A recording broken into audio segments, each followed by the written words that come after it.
Okay, hey, we're live. Little impromptu hangout tonight as I've got Kean Fahey, and we are about to participate in about 5 minutes here at a Football Guy staff draft, a two-quarterback draft. So for some of you, this is going to be extremely interesting, and for some of you, maybe this will be the first time you see the way that a two-quarterback draft flows. But we're just going to talk football too. We're going to talk what's been going on. There's a lot of preseason going on right now, preseason football that happened last night. So we got some good stuff. Kian, I guess first I want to ask you, and another nice thing here is I'm picking in the 10 hole, you're picking in the 6 hole, so we're not really going to get in each other's way. Just going in now, what's your basic strategy? What are you hoping to come away with in the first few rounds? Well, I'll start this off with an anecdote from last year. A good friend, Jim Day, Fantasy Taz on Twitter, I presume most people watching will know him. He does a crazy fantasy league where it's 2 QB and it's IDP and it's insane the setup. But last year I passed on QBs early and I thought, oh, they'd last for a couple of rounds or whatever. I'll grab someone. It won't be a great starter, but it'll be value and win in other positions. And I let them go to the point that I was picking between Mark Sanchez, Kevin Kolb, Geno Smith, and all that kind of crowd. And it was the time of the year where we thought Kevin Kolb was going to start for the Bills and we thought Mark Sanchez was going to start for the Jets. So those are my two starting quarterbacks at the end. Ooh. And they were both on IR before the start of the year. So I waited on QBs. They all got taken. So in the first few rounds, I'll definitely be looking for a QB at least. Yeah, Even well, no, and that's the thing. I mean, just talk about how you grapple with that in the two-quarterback format. I'm sure some of the people that are going to be watching here have not done one of these drafts before. How do you deal with that quarterback scarcity? Well, this year in the same league again, we had our draft this year, and I think I was picking. I think I was picking sixth again, so it'll be similar to this draft. And I just went for luck straight away, and I went back and got Wilson in the second round. And I think there was probably at least 10, 11, or 12 QBs gone in the first two rounds, and which is very odd because me in normal drafts and PPR drafts, I'll be looking to go tight end, running back, running back, running back as much as possible. If I can get Jimmy Graham or running back, tight end, running back, and I won't touch quarterbacks until the 11th or 12th round. And it's just simply something you can't do when you've got 12 teams and two quarterbacks starting. It's because for me, it was last year. It was kind of my first venture into doing two quarterback leagues with people who knew what they were doing. Right. And I thought I could wait, but because I worked the numbers out, oh, it's 24. But people will take their third QB before you take your first, and then you're doing you've got your two QBs on IR like I had. Yeah, and what you see is that people are willing to take that third quarterback because they have tremendous trade value during the season. During the season, a third reliable starting quarterback can net you a core starter, a running back, wide receiver, tight end that's going to be an every week starter for you. And this is the third quarterback that you're not even using. You get past your bye weeks, you can auction these guys off. And I did it on the couch with Sal Stefanelli and Kyle Wachtel from Football Guys, and Sal's two quarterback FFB, two QB FFB on Twitter, one of the two quarterback league gurus. If you want more information on this, I'm going to try to bring in maybe another special guest here. Let's see. And you know, the cool thing about this is, and this is an experiment I've wanted to do since we were doing the Hangouts this year, the new format for the Thursday show, to try this and see how it went and see what you all out there think, because I want to make my thinking transparent. In some ways, I may learn a lot from this because I'm conveying it as we go on, although Keen and I are going to get each other's back, so if we're letting the clock go for too long, we're not going to let the One clock. thing I'll just jump in there, like you Yeah, were sure. talking about the idea of taking someone to trade. Yeah. That's something I learned last year pretty quickly, that's something I'm more willing to do in two QB drafts, whereas I will never do that in a normal draft because I just don't like the idea of being at the mercy of someone else's decision making. But in the two QB, because the QBs are so scarce, because you know who's going to start QB. It's not like where you can pick 5 running backs late on and 1 or 2 might randomly hit. You're very rarely going to find a quarterback who is late on and surprises everyone and becomes a starter or even just becomes a quality contributor in filling in for when another quarterback goes down.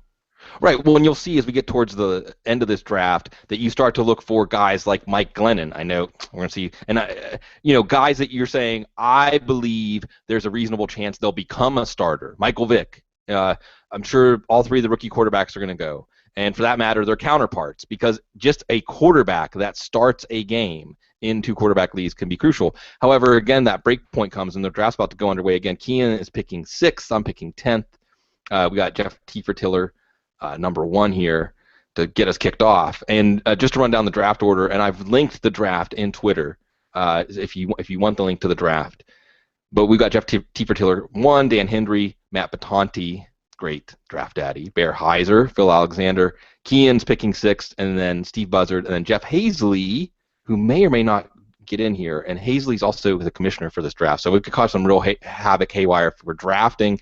And he's the commissioner, and he's on the Hangout. We'll see how it goes. We're doing it because we just like to share what we can. Morrill, then me, and then Austin Lee of Pixar fame, and Chad Parsons at the turn. So as we're getting ready to get kicked off here, Kean, let's just talk about, because I'm powerless to do anything. Let's talk about that number 6. Let's talk about the number 6 pick. If Peyton Manning's there, are you taking Peyton Manning? What about Breeze or Rodgers? Or are you looking at it like a typical draft and saying, hey, I got to get one of those top 4 running backs if I can? In probably the simplest way to explain this, I will kind of swap the running back position with the quarterback position in this way. If Aaron Rodgers, Peyton Manning, even I have Andrew Luck very high this year, not as high as someone like, or higher than Breeze, which is probably not consensus, but I like Luck a lot more than him. And so if Aaron Rodgers, Peyton Manning, or Andrew Luck are there, I'm taking them, and it's no question for me. And that's kind of the way I would treat the running back position normally. This year it's been a little bit different because I think Jimmy Graham's value is huge in relation to positional value when you get into the 2nd and 3rd round and 4th round. That's in normal drafts. But in this kind of thing, I want to lock down the first. With the 6th pick, I want to lock down a top quarterback if possible. But then its kind of decision becomes tougher when you go to the next level. And you've got guys like Nick Foles and Cam Newton and Matt Ryan.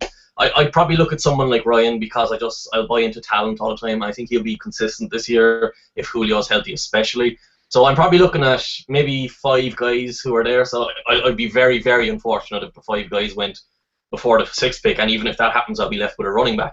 So for me, I'm probably hoping for one of Aaron Rodgers, Peyton Manning, Drew Brees, Andrew Luck, or Matt Ryan. Luck. So you see Luck, and I think that when we're all doing our quarterback rankings, you get to that break point after the top 3, and there's different. Some have Stafford, some have Luck. I would argue that Nick Foles deserves consideration as the 4th quarterback. Why do you think Andrew Luck should be the 4th quarterback this year? Well, you're obviously going to buy into his talent, his individual talent, but he's also got a lot more weapons this year than he had last year. I'm still concerned about Pep Hamilton. Those concerns were a little bit eased with the first 2 preseason games. They seem to be spreading it out a little bit, letting him drop back, not putting him into these situations where he's rolling out to his left and he's only got one receiver to throw to. If he's got Hakeem Nicks he wasn't a great player last year, but he has a lot of talent and he doesn't need to be a great player with luck. He just needs to be good. Reggie Wayne's coming back. He just needs to be good. Ty Hilton, if he continues being what he was last year, and then you add in Dwayne Allen and maybe Moncrief. I don't have high expectations for Moncrief, but as your 5th or 6th target, I'll happily take it. So I just think there's enough weapons around him that I think his talent with those weapons bounces off and lets me consider him at that stage of the draft. Yeah, and here he is, the commissioner. And also picking in the 8 slot, so this could be fun. And we're going to try not to keep each other too distracted from the draft. And you got it going 3 ways, Jeff, because you're the commissioner for the draft too, as we're waiting to get underway here for everyone to show up. But you're picking right in between us, 6 and 8. And part of making this process transparent, Jeff, is that if we get in each other's way, but hopefully there'll be some value for the viewers, the listeners out there. This one won't be turned into an audible. It'll just be out there on our YouTube channel. However, Jeff, I just heard Kean lay out his targets for the 6th pick. I'm powerless at number 10 to stop either of you. Who are your targets for number 8? And welcome, Jeff Hazley, footballguys.com. Hey, can you hear me all right? You are on. All right. I don't know. It just depends on who's going to be. And as far as running backs are concerned, who? So I guess it just depends on what the first 7 picks are. Yeah, well, and the thing is about the farther you go in the first round, you really do have the possibility, especially in a 2-quarterback draft, to have some names there that you don't expect. But, however, is it a slam dunk that if it's a Peyton, Rodgers, Breeze in the first round of a 2-quarterback draft, you don't pass on them for anybody? Is that a slam dunk in your head, Jeff? Yeah, I definitely think so. If one of those 3 are available at 8, I'll definitely take them. Okay, so then what about that next tier of quarterbacks? Is there a quarterback that you would consider taking at number 8 that's not Peyton, Breeze, or Rodgers? It depends on how many quarterbacks are taken in the first. Unpack that. Unpack that. No, that's good. That's a great qualifier. Unpack that for everyone out there. I don't know. If one of those three, or I mean, sorry, if all three are gone and it's my turn at pick 8, and maybe a couple running backs have gone off the board. I don't know. It may depend on who the running backs are available, and if Jimmy Graham's available, I might take him or Calvin. So I mean, it's just it kind of depends. I'm not sure. I don't know if I have a knee-jerk reaction to exactly who I would pick just yet. But what I liked about what you said was it depends on how many quarterbacks go, because even if you could get Jamal Charles, if the first 7 picks are all quarterbacks and you're looking at RG3 or Charles, then you're thinking though that there's going to be 6 more picks before your next pick, and I think that balancing those kinds of things, in your experience, Jeff, and we got Austin Lee joining us. This is awesome. This is a football guy powwow. Jeff, in your experience in 2 quarterback drafts, do you tend to err on being safe with quarterbacks and breaking ties for quarterbacks in the early rounds, or do you get a little daring? And maybe, Kean told a story about his first 2 quarterback draft and how he ended up with Geno Smith and Kevin Kolb. And maybe we're not saying, that daring, but are you willing to take some chances? I think as long as I have one good, solid, strong top 8, top 6 quarterback, I think I'll be all right. I'm not of the camp where I have to have 2 top 10 quarterbacks, because that means I'm going to be lacking in some other position. So, these drafts where you have to draft 2 quarterbacks are tough, and it can go any way. I mean, right. we could do this again in an hour, and it would go completely different potentially. Exactly, and I'm glad that you brought that up, because I bring that up often with auctions. And by the way, Jeff, feel free if you want to step away for a minute to try to wrangle in our last 2 drafters so we can actually kick this thing off and have some drafting to talk about too. I'm going to toss it to Austin here in a second, but I do like the way that Jeff brings up the variability of 2 quarterback drafts, because in a typical snake draft, we could get 12 people together and redo it, and I bet 50 to 75% of our rosters, even if our draft slots changed, would probably be similar, if not the same. However, in a 2 quarterback draft, because of the nature of psychology and runs, because of the nature of this diminishing resource that can cause a panic, especially if you're picking at the turn of 2 quarterback drafts, you can manipulate the draft. You can send the draft in different directions depending on what you do. You can see the draft where 6 quarterbacks go in the top 12. The next time 6 quarterbacks go in the top 20. The next time 6 quarterbacks go in the top 10. It's very fluid. Austin, and welcome Austin Lee.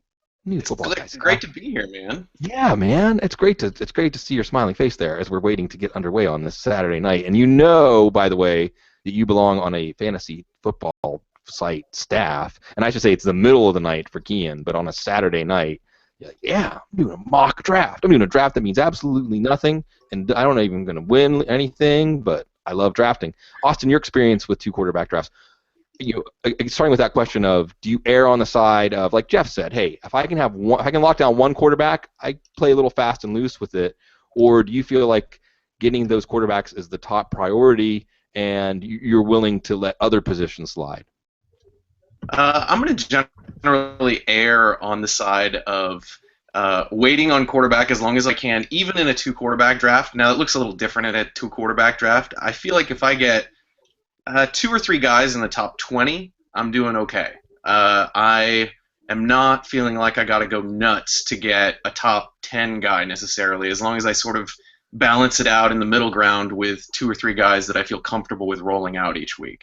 So it just kind of depends on how the draft flows and where the value falls. But I'm probably going to err on the side of waiting more than most. Okay, while we are waiting, and it looks like we are getting very close to being underway now, I do want to go ahead and just go off on a tangent. And by the way, Austin, just to make this especially fun and probably very tense at certain moments, Austin's picking 11th. So here we are, and we're going to try to be semi-transparent. I know I'm going to be transparent. Why not? We're going to get in each other's way, but at the same time, it's going to cause some of us to, drink each other's milkshake.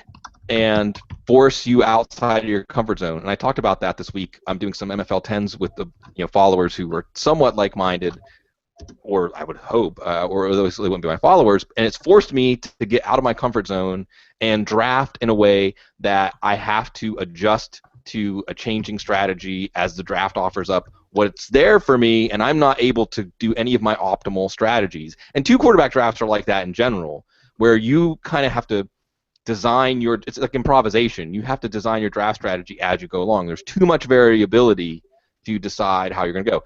Now, it looks like we're getting closer, and and we're all going to look out for each other to make sure that we don't let the draft tick, tick, tick while we're waiting. But let's talk a little bit about some preseason football yesterday. And Kian, you have been recapping the Tennessee Titans for us. You watched Justin Hunter's rookie year in detail last year. Now, you did see him second team, backup safety and things like that. But now everybody is, well, not everybody, but there's a lot more people that are looking to take Justin Hunter. He's the kind of player that you might have to take around before you are ready to, because of that performance putting him on everybody's radar. If they didn't know about him, Kian, you know about him very well. Are you one of the people who may be inclined to take him early based on all of that and now this momentum he's building? Well, the 7th round is probably where I'm taking him earliest at most, and that's in best ball leagues because he has that home run hit ability, as we saw last night. I take him there. The 8th and 9th is kind of the sweet spot, depending on where you are in the round. But if you're with a couple in the MFL 10s, you can generally tell if you're with a couple of people who will be sharp enough to take him earlier than you. And I've been taking him the 7th and the 8th. Now I'm happy to do that because I always go running back heavy early, and I was going on about his talent ever since he got drafted. I think he's an incredible talent. That's not really based on last night, because last night you'd expect him to easily run away from the second tier defensive backs like Trevin Wade covering him on that big play where I think it was a touchdown play where he caught it over the middle. You wouldn't expect him to catch that ball without being hit against the first team defense. He's not going to be an 80 or 90 catch receiver, I don't think. I think if he gets 60, it'll be a huge season for him. But he could average 20 yards per reception. Right. 10 or 12 touchdowns. It's like the numbers that Torrey Smith put up 2 years ago. High yards per catch, 7, 8, 9 touchdowns. Let's not get ahead of ourselves. I mean, we're looking for the next Josh Gordon or Alshon Jeffrey, and he's a second-year player, and he has the prodigious physical talent those guys possessed. His situation isn't nearly as good. Although, who would have said that Josh Gordon's situation was good entering last year? Austin, go ahead, Kian. I just one last note. I do think it's massively important that Locker stays healthy for him, because Locker throws a beautiful deep ball, and even the jump balls he throws, he puts them in a certain area and he flights them in a certain way that allow Hunter to just go up above the defender and get it. And if you've got Charlie Whitehurst throwing on the ball, it's going to really hurt him. Okay, I am, and I have. Sorry, I'll go ahead. Privy to some Football Guys Inside Communications. Jeff, did you text Bear? And he just took his headphones off. Did you? On the phone, so it's presuming he's okay. doing that. Hey, we're live. We're all the way live. Austin, do you have Justin Hunter fever? Or were you already targeting him? And is this something that I know a lot of people were groaning out there like, great, now I'm not going to get Justin Hunter. Which side of this are you falling on? I like Justin Hunter a lot. I'm more excited about Locker potentially as sort of like a QB Aaron? than I am getting excited. Hey, Aaron, Jeff Hasley calling, man. We need someone to take a spot in the draft. Are you? All right. Sorry about that. Let's get back to Austin and Justin Hunter. Behind Go ahead. Live. Yeah, I like Justin Hunter. I think he's got a lot of upside. He's one of those guys that I get later in the draft when I'm looking for upside in a receiver. But I'm more excited about what the offense as a whole can do in Tennessee, and seeing if Locker can stay healthy and actually put up some of those numbers we've seen from him on in a more full season. Like, I've got him ranked at QB higher than most people, I think. Whereas Justin Hunter I like, but I'm not necessarily going crazy for him. Right, and I do think that what was brought up by Kian there, as I'm trying to unmute Jeff, what was brought up by Kian was important, that you're a Jake Locker injury away from the Tennessee offense being led by Charlie Whitehurst or Zach Mettenberger. Austin, do you think about that? I mean, because we've seen it. We saw it with Dwayne Bowe. We saw it with Larry Fitzgerald, where when the offense goes in the tank, when the quarterback goes down, the offense goes in the tank. Sometimes even the good players in the offense go down the drain with the offense. Do you think about that to break ties, or even more to break ties, or is it one of those things that's so far down on the list that it rarely enters into your tie breaking? It definitely enters into more than tie breaking, but I would say that in that particular case with Justin Hunter, I'm mostly looking for upside. So I'm already sort of inheriting some risk in that situation of like, well, maybe he's not going to pan out this year. He's not going to be one of my top 4 receivers. I'm willing to wait on that a little bit and absorb some of that risk. I think Kendall Wright would be less affected by a quarterback switch. I think he would be affected some, or Delaney Walker would be less affected. I think Justin Hunter would get affected more because Walker's kind of known for the deep ball that I think Hunter benefits from the most in that offense. So in Hunter's particular case, I think he would be affected the most if Walker were to miss time. But I'm not really too concerned about it at the place where I'm going to take Hunter anyway. Okay, I want to go back to Tennessee, and again, I'm going to take your expertise, Kian, watching them last year. And what little you saw or what little you know, because he did finally come on. Taylor Thompson is a story that I thought was very interesting. Mute?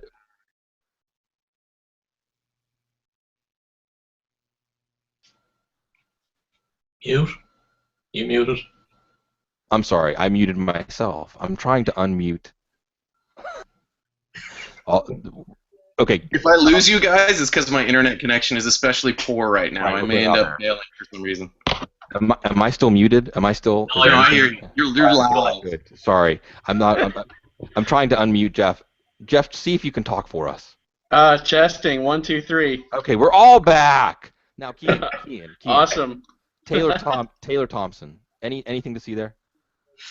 Well, it's literally a case of he barely played last year. He barely stood out anyway, at least. Delaney Walker was. I read this week that Thompson is pushing Walker. He might actually take some of Walker's snaps, but I'd be surprised, even though Walker had that fumble the other day, which was, I think that fumble the other day against, or last night even, against the Saints was more to do with Kenny Vaccaro getting a great hit in the ball. I know Thompson is a very good receiver, but the Titans are also going to want to run the ball, and Walker's value in blocking should keep him on the field. I know they're going to use Luan as a tight end as well, so you'll be kind of looking at them going to a lot of heavy packages. I think they'll be moving people on and off the field, so Thompson can probably play, but I think you're not going to really look at him unless it's very, very deep league. Okay, now, and we should be getting the draft started soon. We're pulling together. Staying on the Titans, Jeff. And by the way, folks, Jeff Hazley is going to be co-hosting Heath Cummings in Kansas City. I can't remember the call letters or the number of the station. I'm going to appear the first week, though, so I'll put it out there on my Twitter feed. They're going to be co-hosting the Farm Bureau show for the early risers on Sundays. Aren't we all? Like, does anybody sleep on Saturday night during that? None of us do. It's ESPN Radio 1510 AM. Thank you. Out of Kansas City. Fun stuff, and I'm looking forward to being on the show with you again very soon. Jeff, I'm going to stay with the Titans while we're talking preseason football, waiting for our draft to start. But Bishop Sankey is an extremely polarizing player. He was a polarizing player during the draft build-up. He was a polarizing player after the draft. And because of that nature, when we say polarizing, that means in a draft you're always going to have to take the player before the person who likes him the second most. So that's where ADP can go out the window. Bishop Sankey's a player that if you want him, you better take him in the 4th because you can't count on him being there in the 5th. Is that warranted, Jeff? Are you one of the people who may be targeting him or trying to calculate exactly where you can get Bishop Sankey? I think you can get him in the late 4th, maybe even the early 5th, especially with this latest news of his ball security issues. But the question, though, is, I don't know. I think there's other running backs that might be better to target in the 4th. I would rather have a Rashad Jennings, I think, right now over Sankey. I mean, it's. There's a couple of running backs that I could probably say that for. So I may not necessarily be targeting him unless it's the 5th round. Maybe I only have 2 running backs and I can get him as a 3rd. Okay, and by the way, Bear has arrived. So we got 12, and Aaron can have his Saturday night back. And we'll actually try this. We'll try this amazing experiment and see if it causes both the hangout and the draft to go south, or if we can make some fun stuff happen here. And I'm going to go ahead and tweet this out too, as we are going to get this going. And it is going to be fun to see how we get in each other's way, as Kian in particular is going to have to watch us walk through 6 picks in between his picks, and probably watch 6 of his targets go away. We'll see. Trading. So I guess I'll ask you, Austin, since you are at the end and you are going to have to watch all 3 of us pick. What's your best case scenario for pick 11? I mean, that you think is actually possible. Obviously, it'd be fantastic if you got Peyton Manning. That's not going to happen. What's your best case? What are you thinking of? Give me a name or two that's your best case scenario. I have no idea what to expect, quite honestly. Like, I go to a lot of experts drafts where quarterbacks slide way late, but I imagine in a 2-quarterback league, that's not going to happen quite as much here. But I just don't know how far up the board they're going to come, or if there's going to be an interesting quarterback there for me at pick 11 or pick 14. Right. And you're in that zone there where the top 3 quarterbacks are likely gone, almost surely gone, and you have that plateau of quarterback 4 to quarterback, I think 16 is pretty close. So, how do you take 1? Do you take 2? We all have to have that choice. And I'm going to, as the draft is now underway, and I believe we're going to have the timer going off here. So these are going to be the questions. And what's funny is we're all going to sit here and agonize as there's 10 picks in between Kian's picks that all of us cannot do anything about. So go ahead. I'm sitting here trying to use the Draft Dominator app to help me out here with David Dodd's projections. Excellent. Yeah. Okay. And Dan is here. Wow. We have either Bear or we have Aaron. Whoever it is coming through as Bear in the draft room. So I'm not sure who we have, but we've got 12.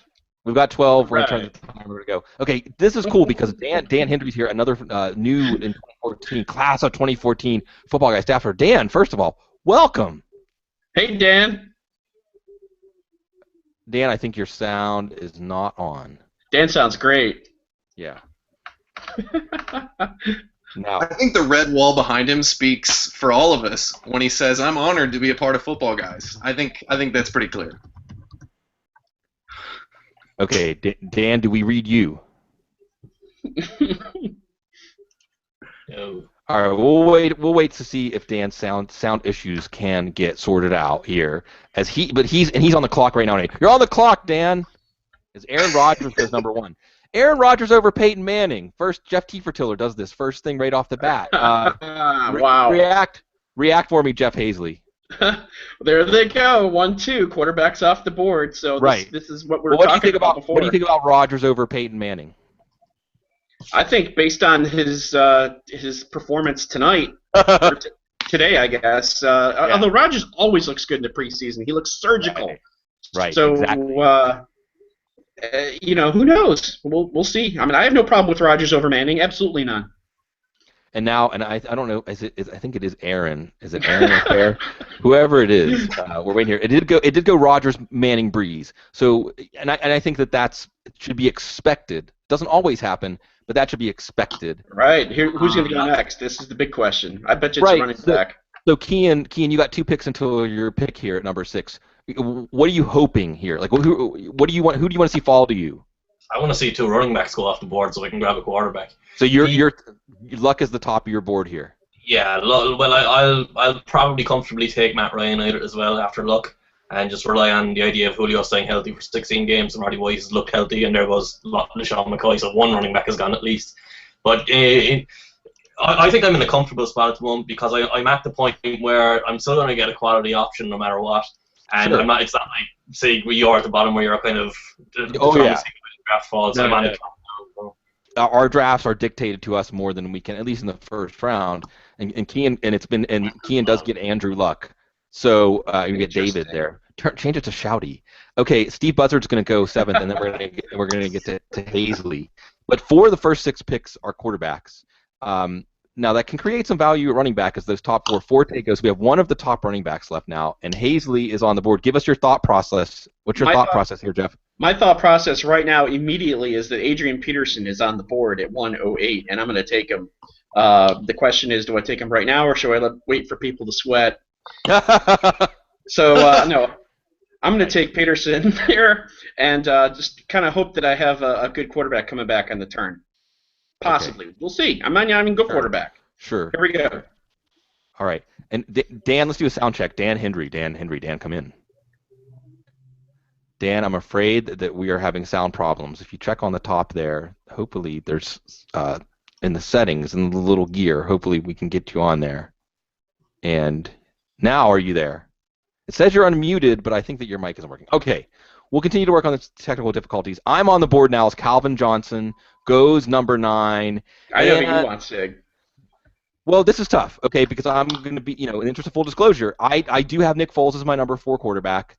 I don't think he's going to make it through the next 4 picks. I don't know. I can't gauge Austin. I can't gauge Chad Parsons. However, I don't really have a Matthew Stafford or an RG3 that much farther behind Foles. So, I do, however, have, and I'm not, I could look at Rob Gronkowski here at 203, but if I can just take Jimmy Graham, I think that there's 6, potentially 7 with Gronkowski, true difference makers. If we have a 2-quarterback league, we might expand that to those top 3 quarterbacks. I'm going to take Jimmy Graham. There it is. I'm not surprised. Yeah, okay, Austin Lee, you are on the clock. I'm on the clock. This is tough. Well, and this is a good simulation of the fork in the road because Calvin Johnson, Jimmy Graham, the top 4 running backs, the top 3 quarterbacks, those are the slam dunk picks. 9 of the first 10 picks gone. Yep. So, and you don't have to give us the internal monologue. We'll continue to try to sort out the technical difficulties for Mr. Dan Hendry because I really want to hear Dan's voice. I want to hear the beautiful dulcet tones of Dan. Dan, any chance? Are you using your microphone that's like in your laptop? You're not going to get a reply there. It's just not working. It's just not going to work. I'm so sorry. Can I jump back to the Aaron Rodgers pick there for a moment?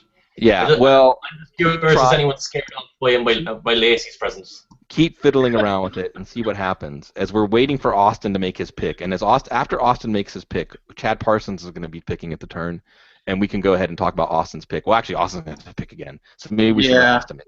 I think, man... That's a sucky draft spot, I gotta admit. It is a drop off, and I think that it's not that much different it's not a 2-quarterback league. I think this is a dilemma you're facing at the turn. I hate all my MFL 10s when I draw like 11th or 12th. I'm hating my team. I'm gonna go with AJ Green. AJ Green. So while Parsons making picks, just really quick. Why did you run for the safety, the shelter of AJ Green? I went AJ Green because I've got some running backs that I like more than most people that it would be too early to pick them right now. And at quarterback, I've got about 10 guys that I like within a small range that I kind of don't care which one of them I get. Right. So you're going to get the guy you want here. And there goes Demaryius Thomas. And now this is going to be interesting. Is Chad Parsons willing to go all the way to the 36th pick of the draft? Yes. Chad goes Demaryius Thomas, Dez Bryant. Chad will not get a quarterback. Chad will not get a quarterback until the 36th pick. We will see how that works out in a 2-quarterback draft. Austin is in the same position right now, and again, I will try not to distract him. He's shaking his head. He doesn't like it. It's not going down well. This is not something that he's enjoying very much. Kian, as you're watching these picks, as you're watching these wide receivers go off the board, how's it making you feel?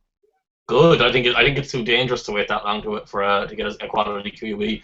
I obviously the value is there with Demaryius and Dez, but personally, what are you waiting? Another 24 picks till you get a quarterback? Easily another 15 quarterbacks could go if a quarterback run happens. And I wouldn't take that risk personally, probably because I'm emotionally scarred, like I said at the start of this. But it's just because it's a two QB league, it's just so important. It is. Well, and it's a question of certainty versus uncertainty. And I think that as you do enough 2-quarterback drafts, you start to factor in, and I don't think I got that much of a discount on Jimmy Graham. However, we'll see if it ends up working out for me. I generally in 2 quarterback drafts in the early rounds, if I'm taking a non-quarterback, I want them. Oh, hey, I heard something. Is that Dan? Dan? No. Well, Dan will be a spectator. Dan, if you think that maybe you might have got your sound hooked up, then just like wave your hands or something, or just to give you a shot. We're still waiting on Austin Lee. So here's the logic on this pick Okay. here. You guys are gonna not like this pick. Oh, we have great. all night. Apparently, we have all night. So we're not going anywhere. What the heck? Yeah. So I've got Cam Newton here. Okay. Ooh. Okay, I'm gonna go ahead and make my pick the draft going. But If I wanted to be mean to Stig, I would have taken Nick Foles That's there. okay. But I actually have Cam rated higher in this format. And I because it's a 1 point per 25 yards, and there's no penalty for interceptions. Okay. Yeah, and that's fair. Now Hazley's going to be coming up. Hazley's on the clock right now. I took Nick Foles, so that worked out for me. Taking Jimmy Graham, because Foles was the quarterback I would have taken him. I have him as my number 4 quarterback right now. By passing, I was able to get the quarterback, and I would have happily taken Jimmy Graham at 2-3. So now Morrill has taken Eddie Lacy, who I think is close to the consensus number 5 running back. So now Hazley is at another fork in the road. And Hazley, like me, like Austin, has no quarterback. He has Adrian Peterson. Now he isn't quite in the position that Chad Parsons was in because he's going to pick in the 8th pick of the in the 8th pick of the 3rd round. So a little bit before that. But this is an interesting fork in the road for Jeff. And he looks like he's thinking really hard. Well, here I know that that Aaron, Phil, Keon, and Steve don't have a quarterback, right? Don't have a quarterback yet, right? Right. But I do know that that Jeff does, Dan does, and Matt does. Right. So there's 4 quarterbacks then, right? Well, it depends on if they're going to take a second one right now or not. So I mean, there's really no telling. I mean, it's possible that either Jeff, Dan, or Matt could take a second quarterback within their next couple picks with the turn. So my question is, could I possibly get Stafford, Griffin, Ryan, or Brady on the turn if it came back to me? And I'm not sure if 14 I can. picks. You have 14 picks until your next pick. Like you said, 4 of them have taken quarterbacks. Right. So I'm going to take the best quarterback available here, and in my opinion, this has got to be Stafford, I guess. I haven't picked Stafford in any single mock yet this year, so that's a little bit concerning. But he's the best available, and I think if I don't take him, I could potentially be stuck with. Actually, I wouldn't mind having a Russell Wilson as a quarterback. I honestly wouldn't. Well, he's another one who his performance in his preseason game last night starts to get the wheels turning. You know, is there going to be more on his plate? He certainly looked like he was at the center of the offense in a way he hadn't been. We shall see. And by the way, Mr. Sal. Oh man, I actually got to see if I can get Sal in here. We got to see if we can get Sal in. Oh, Mr. 2 quarterback himself. Mr. 2 quarterback himself. This is a tough decision here because I actually think I might be able to get a somewhat decent quarterback on the turn on the way back. It's a risk.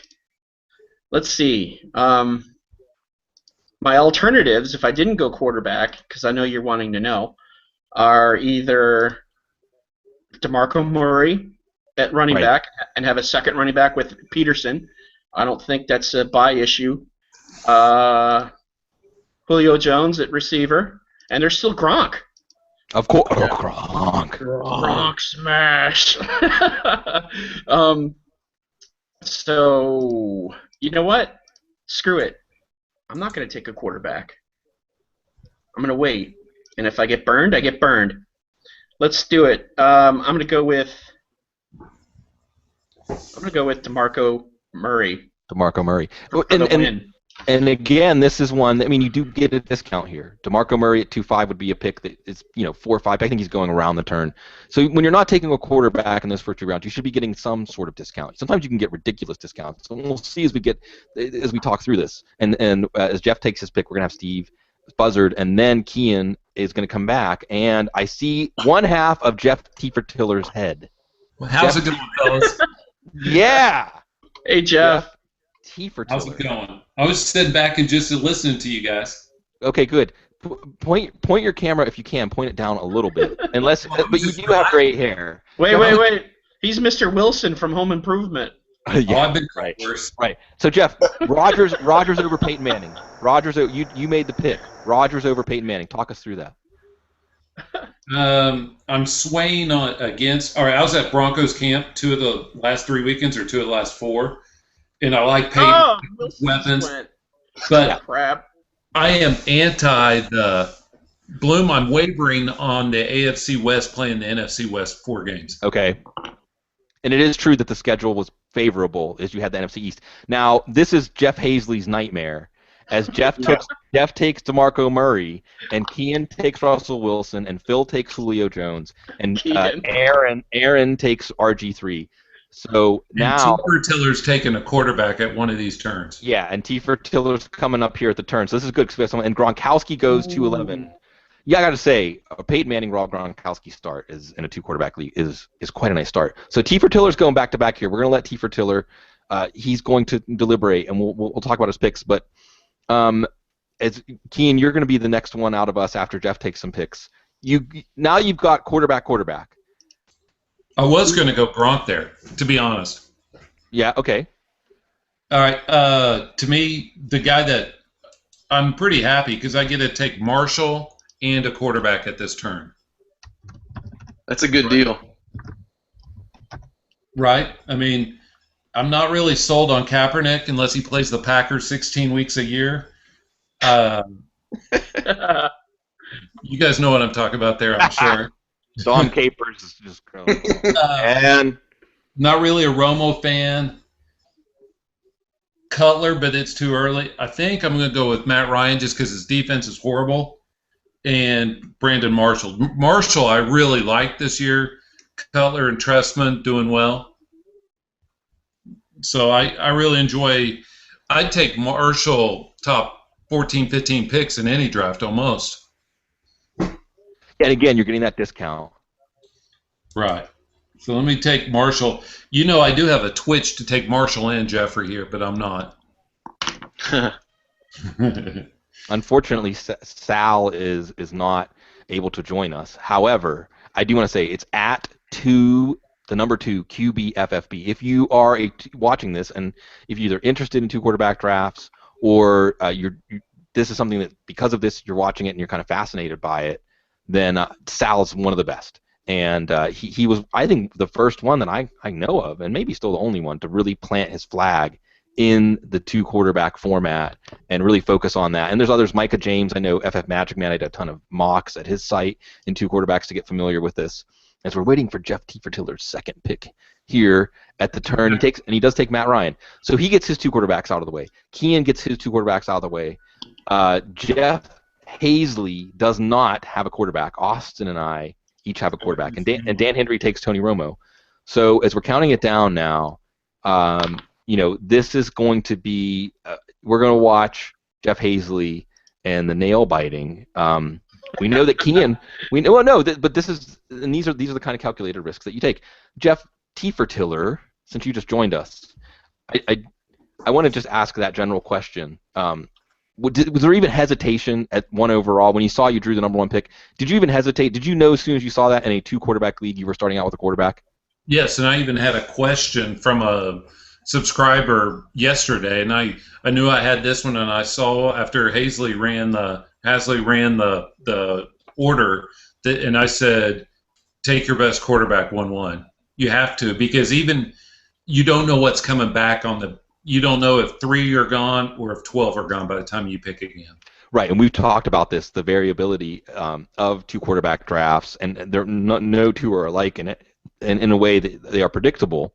And I do think that getting those picks near the end of the turn, and Austin and I are feeling this pain too, force you to even more so. Anytime you're picking at a turn, even in a typical draft, you usually take one solid pick, one value pick maybe, and then you sometimes have to reach. You often have to reach because you can't anticipate how players are going to go off the board, positions are going to go off the board.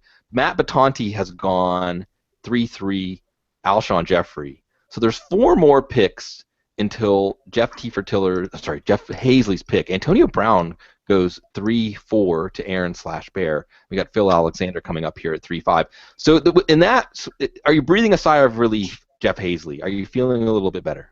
He can have Tannehill. Yeah, I'm not. There goes Brady. So that was I was targeting That was him. plan A. Okay. So if with Brady gone, I still may now take a quarterback. Ooh, fun. Ooh. This is no. I want to step back and say thank you. And in general, when we do these mocks of football guys, I mean, we all want to represent our player evaluation. We all want to represent our strategies. But the more divergent strategies, even if it's something that at this point in the draft your blood would run cold, it's good to see it played out because some of us may be in those. Now, Kian, you just took Marshawn Lynch, and as you prompted me, you took Russell Wilson over Matt Ryan. That all went really fast. So Ryan, Wilson. What was the thinking there? Well, I felt I need to explain this because I said for my first round pick that I would have taken Ryan if the other players I had above him were gone. And my thinking there is that Ryan is a safer pick. He's going to be more consistent points on a weekly basis, whereas I think Wilson could have a massive year, but he also might not put up huge numbers because the Seahawks might be as dominant as they were last year. When you look at their past run splits, they were a balanced offense for the first 3 quarters last year, and they led by more than 7 points entering the fourth quarter in 11 of their games, I believe. And that's where they kind of did all the running. So I kind of see their offense more as a balanced offense rather than an actual run offense, and I expect Wilson could put up huge numbers. But the thinking behind taking Ryan in the first instead of Wilson was just to get that base at the quarterback position, get that safe points each week. And then I felt more comfortable taking the bigger risk with Wilson in the second round. With Marshawn Lynch, it was just as simple as he was the safest pick on the board again, I think. You've got guys like Le'Veon Bell and Monty Ball and Martin, and he's the only one who's going to be the bell cow who's left. You're all about that action, with Marshawn Lynch. Seriously. I mean, it's just I see Marshawn Lynch when it's time to go, and Hazley's on the clock here. When it's time to take a running back, speaking about how I don't like having to take a pick around the turn, whenever I have to take a running back and DeMarco Murray's not there at the turn in the first, early second, late first, I'm weighing him against guys like Le'Veon Bell or Monty Ball, and I know what Marshawn Lynch is. I don't know what Monty Ball is yet, and I know that if Monty Ball lets his pass protection down, it's going to be an issue. Okay, and I'm hearing something. I don't know if that's Jeff Hazley's frustration at Tom Brady going on. So I've got some news out of the preseason game, and we did see Ray Rice leave with a shoulder injury tonight, go to the locker room. He apparently told one of the reporters that he was going to be fine, and his x-rays were negative. Now Jeremy Hill has a right shoulder injury and has been declared out for the game. It's too bad that Dan Hendry is not here right now, because Dan is a Cincy, certainly an enthusiast of the Cincinnati Bengals. But I do think the names Rex Burkhead, James Wilder Jr., of course, Ben Jarvis, Green Ellis. Guys, am I the only one that has basically just already taken him out of the roster? And I'm on the clock here as Julius Thomas went 3-8, 3-9. I guess I'll toss that one to Jeff Hazley. When you're looking at Ben Jarvis, Green Ellis, are you even considering him a factor in the Cincy backfield at all as I make my pick? Well, what's this latest news you say here about Jeremy Hill? What happened to him? I missed that. A right shoulder out for the game. But we don't know beyond that. No, I'm not. I'm selling on Ben Jarvis, Green Ellis. I just don't think that he's going to be part of their plans. If I'm wrong, I'm wrong. But I think it's going to be Hill, and it's going to be Bernard, and it's going to be a lot of Bernard, and I'm okay with that. Yeah, and I think that Bernard. I mean, certainly Hill is not a reason to not take Bernard if you like him, because I think there'll be plenty there. 250, 275 touches at least, 50 receptions at least for him to be fine. Jeff Tiefertiller, man, sure. I want to go back to you because you at the turn. I took Jay Cutler. Really quick, folks. I took Jay Cutler because I see Cutler, Rivers, and Roethlisberger, and then I see a drop down. And I don't want whoever it is that's left. Okay, at running back, there's no one running back that stands out from the pack here. Le'Veon Bell would be the one, but Arian Foster, I have Foster and Bell very close. At wide receiver, Jordy Nelson stands out. I mean, he is on a tier above the next group, but I feel really confident in my ability to get value at wide receiver later on in the draft. Jay Cutler, I honestly think Jay Cutler and Matthew Stafford are very similar if you're looking at their outlooks. Their schedules are going to be similar. I think they have great quality targets. I think they're both in offenses. They're going to rely on them, and I'll take Cutler at 310 to get my second quarterback as Austin Lee now in the pressure cooker. But Jeff T. Fertiller, I want to ask you, because you get to hang out while at the other end of the turn, the rest of us make our picks. What are you hoping for? And, we're all being transparent. Or if you want to be devious, I see your devious eyes. I see them. I have the screen on over here. Just trying to. Oh, sorry. Sorry. Probably. What are you hoping for? What's your best case scenario here for the next turn? In all the drafts, I had one this morning, and Bloom, even the one you and I were in last night, I will probably go receiver at the turn, unless a certain tight end drops, and there's only one left to drop. But for me, receivers for the value. The running backs are pretty flat in terms of expected outputs for me. I mean, yes, you can make a case for Bell, but Foster, Stacy, Ellington, Morris, Spiller, goes all the way down. It's pretty flat for me. Whereas getting two more receivers while some of you at the other end are playing catch-up on the quarterback seems to give me somewhat of a little bit of a bump. If I could ended up with, let's say, Keenan Allen and Andre Johnson or Roddy White, I'd be fairly happy with Marshall as my 1 and those two as my 2, 3.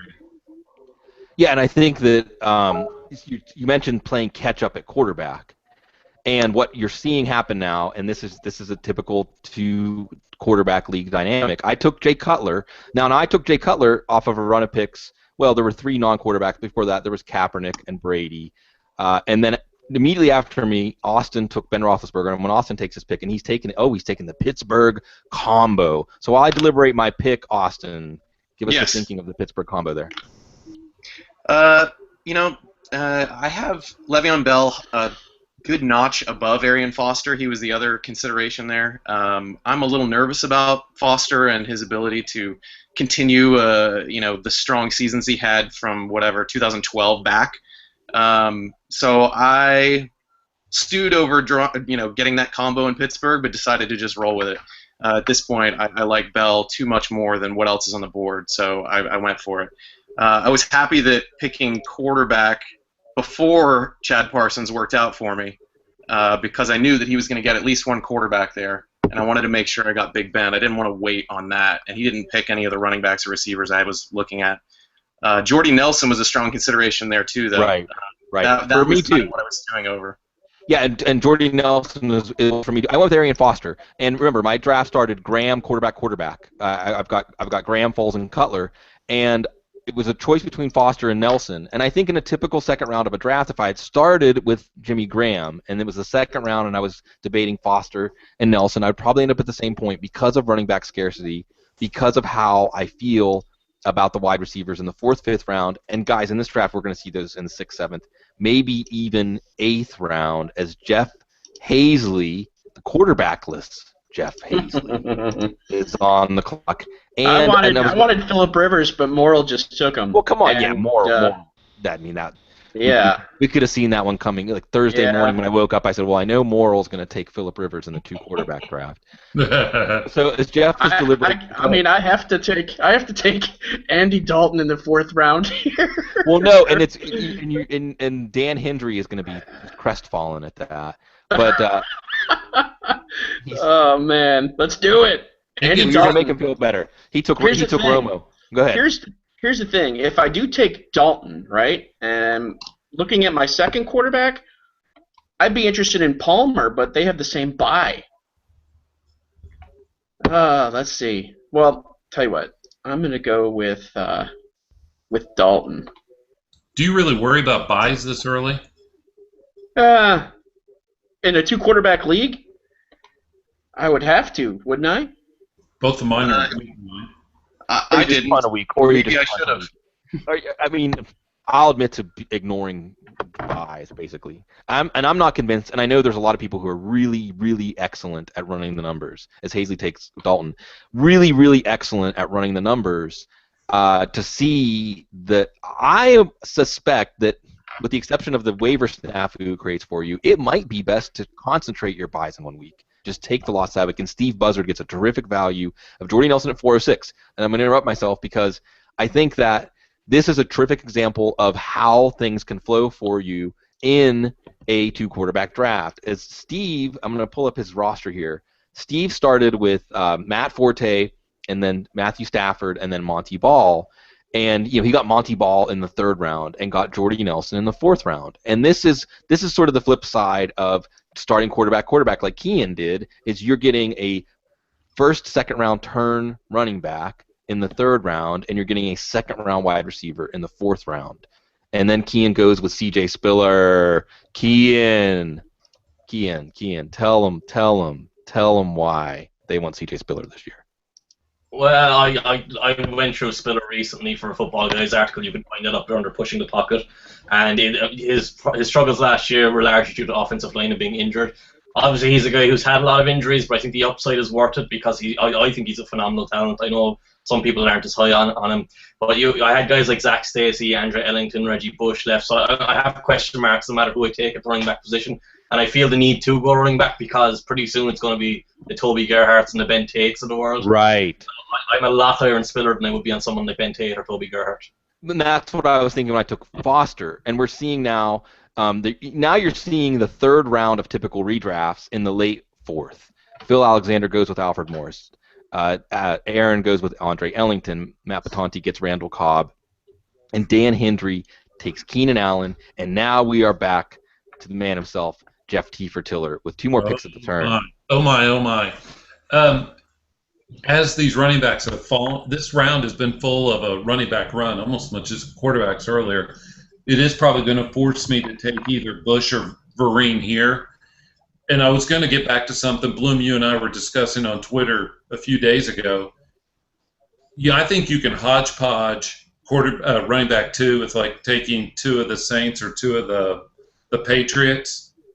But it's almost going to be impossible if a start 2 to do that twice. And once you get 10 more off of these, it's going to be in that spot, don't you think? Yeah, and I mean that quarterback scarcity ends up trumping everything in 2 quarterback drafts. But as soon as you're past that, and now that we've got the top 16 quarterbacks off the board, we are pretty much past that. Ryan Tannehill also went in the 4th round. And again, this is just to give, whether you haven't done 2 quarterback drafts before or you want to compare notes with ours and you're a 2 quarterback enthusiast, you're seeing Andy Dalton in the 4th round, Ryan Tannehill in the 4th round. This is not abnormal or absurd. And depending on how the panic goes, those guys can go even earlier. But what's fun about this, and we'll have this draft up at footballguys.com, is you can, especially if you're watching this right now or you're watching it later, as it'll be up on our YouTube page, and you can see now how we're reacting to our teams and how our teams end up, these choices that we made. And that's why I like that Hazley went with no quarterbacks in the first 3, because you can at least see, I mean, Hazley has locked in some advantages. I mean, you got Adrian Peterson at the 8th pick, DeMarco Murray. So, I mean, Peterson, Murray are 2 of the top 6 or 7 running backs. He was able to lock in Julius Thomas in the late 3rd. And I will say this, even though because I don't like it when people talk bad about Gronk, I've been refuting some of the Gronk injury-prone stuff. Not refuting that per se, but just saying, hey, what about Julius Thomas? Julius Thomas missed basically his first 2 years, missed a couple games last year. He's injury-prone. However, people should know that he's been working out with Tony Gonzalez in the offseason. He is somebody that, last year was basically his rookie year as far as going through the rigors of a whole season. And he could take a step up from where he was last year. So that could be a pick that works out. So you lock in those advantages. Now you're playing catch-up. Tiller goes with Reggie Bush and then Jordan Cameron. So this shows you, by the way, Tiller said, what was it? I don't know. Like I said a certain tight end that would fall. Sure. I said a certain tight end. How does Reggie Bush get into consideration? Jordan Cameron's a great pick, and talk about that if you want. But I want to hear especially about how Reggie Bush trumps the wide receivers. I feel comfortable finding. We need to start 2 in this, and my MO has been pick a Sankey or someone like that as a running back 1, and then take 2 Saints or 2 of the Patriots or 2 of one of those backfields and try to work backwards. But Bush, the one thing about Vereen's also up high, and I can't get there with Vereen. He played 8 games last year, had 44 carries. Yes, he had 47 receptions, but I can't get there as my running back one with Vereen. Yeah, I hear you on that. I think that Mike Reese tweeted out the stat from last night's game. Like through 23 snaps, it was like 8 for one of the backs, 9 for one of the backs, and 7 for one of the backs. And one of the snaps, two of them were on the field. That's what you're looking at. Now the production may not look like that, but James White wasn't that impressive. I wouldn't read too much into preseason performances as being that indicative of how they're going to line up. But Kian, you say you're afraid of Jordan Cameron because everyone's been hearing pro Jordan Cameron stuff from me forever. Why are you afraid of Jordan Cameron, Kian? I understand that you just said to me in chat that his floor is what he did last year, but I tend to be scared of that when you've got inconsistent quarterback play, and this year they look like they're going to have inconsistent quarterback play. I'm lower on Brian Hoyer than most people because I feel like he barely played, and when he played he was competent, he wasn't spectacular. And I understand that Cameron is a very good player and a mismatch weapon, but I don't really like the quarterback situation, and I kind of feel like Kyle Shanahan's going to work towards the receivers on the outside to get easier throws. I know that's kind of not really the normal thing you think. You think of the tight end as being the easier throw, but in Shanahan's offense, that just seems to be the way it goes. Okay, and Keane is on the clock. We don't distract him. We don't want to distract him. And that there's a tension there. There's definitely a tension there with Jordan Cameron that I think ability-wise and opportunity-wise, it's through the roof. But if teams start to bracket him like they did last year in the second half, and nobody can be a secondary receiver to take some pressure off of him, and we'll see about Hoyer and or Mansell. And just to go off on a tangent, Austin, you've been sitting there quietly biding your time. You and Jeff Heasley, I want you to weigh in on this. Well, you have a pick coming right up. Austin, what do you think about this Cleveland situation? Because the drumbeat has been getting stronger and stronger. Folks saying whatever they say, I don't care. Manziel starting sooner than later, maybe even week 1. Are you counting on him starting sooner than the early projections, or are you still waiting and seeing? In my projections, I've got him starting after their Week 4 bye. I think they're going to roll Hoyer out there for a few weeks and make the change for Week 5. I think Manziel's going to be the starter for most of the year, so I'm kind of doing my projections planning on him being the primary quarterback there in Cleveland. Okay, now we're getting to the wide receiver run. And the doomsday scenario that we talked about is Austin and I went with Le'Veon Bell and Arian Foster of all those third-round running backs that we like are all gone. Spiller, Ellington, Zach Stacy, Reggie Bush, Alfred Morris. They're all gone. And they were all gone well before our picks. And you're seeing that tier break now at running back where the top running backs left by ADP, by MFL, Vereen, Matthews, Trent Richardson, Sankey, Gerhardt, and so on. And now you're seeing the wide receiver run. And we have now seen 1, 2, 3, 4, 5 wide receivers in a row. All, again, that late third, early fourth. You have to love this. Like, guys, you're getting guys, Vincent Jackson, Andre Johnson, Michael Floyd, and Hazley adds on to the run. Deshaun Jackson, Victor Cruz, Pierre Garçon. And now here's Morrill. And we'll see if Morrill can continue the run, and I'll tell you, folks, I'll be continuing the run either way, because the beautiful thing about wide receiver is it's a numbers game where whether it's the 4th, 5th round of redrafts, we're doing a 2-quarterback redraft, so it's more like the 5th, 6th round. They can't stop you. They can keep taking them and keep taping them. Morrill's on the clock. No matter who Morrill takes, I will be looking at one of Cordero Patterson, Larry Fitzgerald, Michael Crabtree, Percy Harvin, Roddy White. And if I'm lucky, maybe I'll get 2 of them. We'll see. I got Austin picking twice between me, but this should reinforce for people why. And you just made this choice, Jeff. So I want you to unpack this, Jeff Tiefer-Tiller.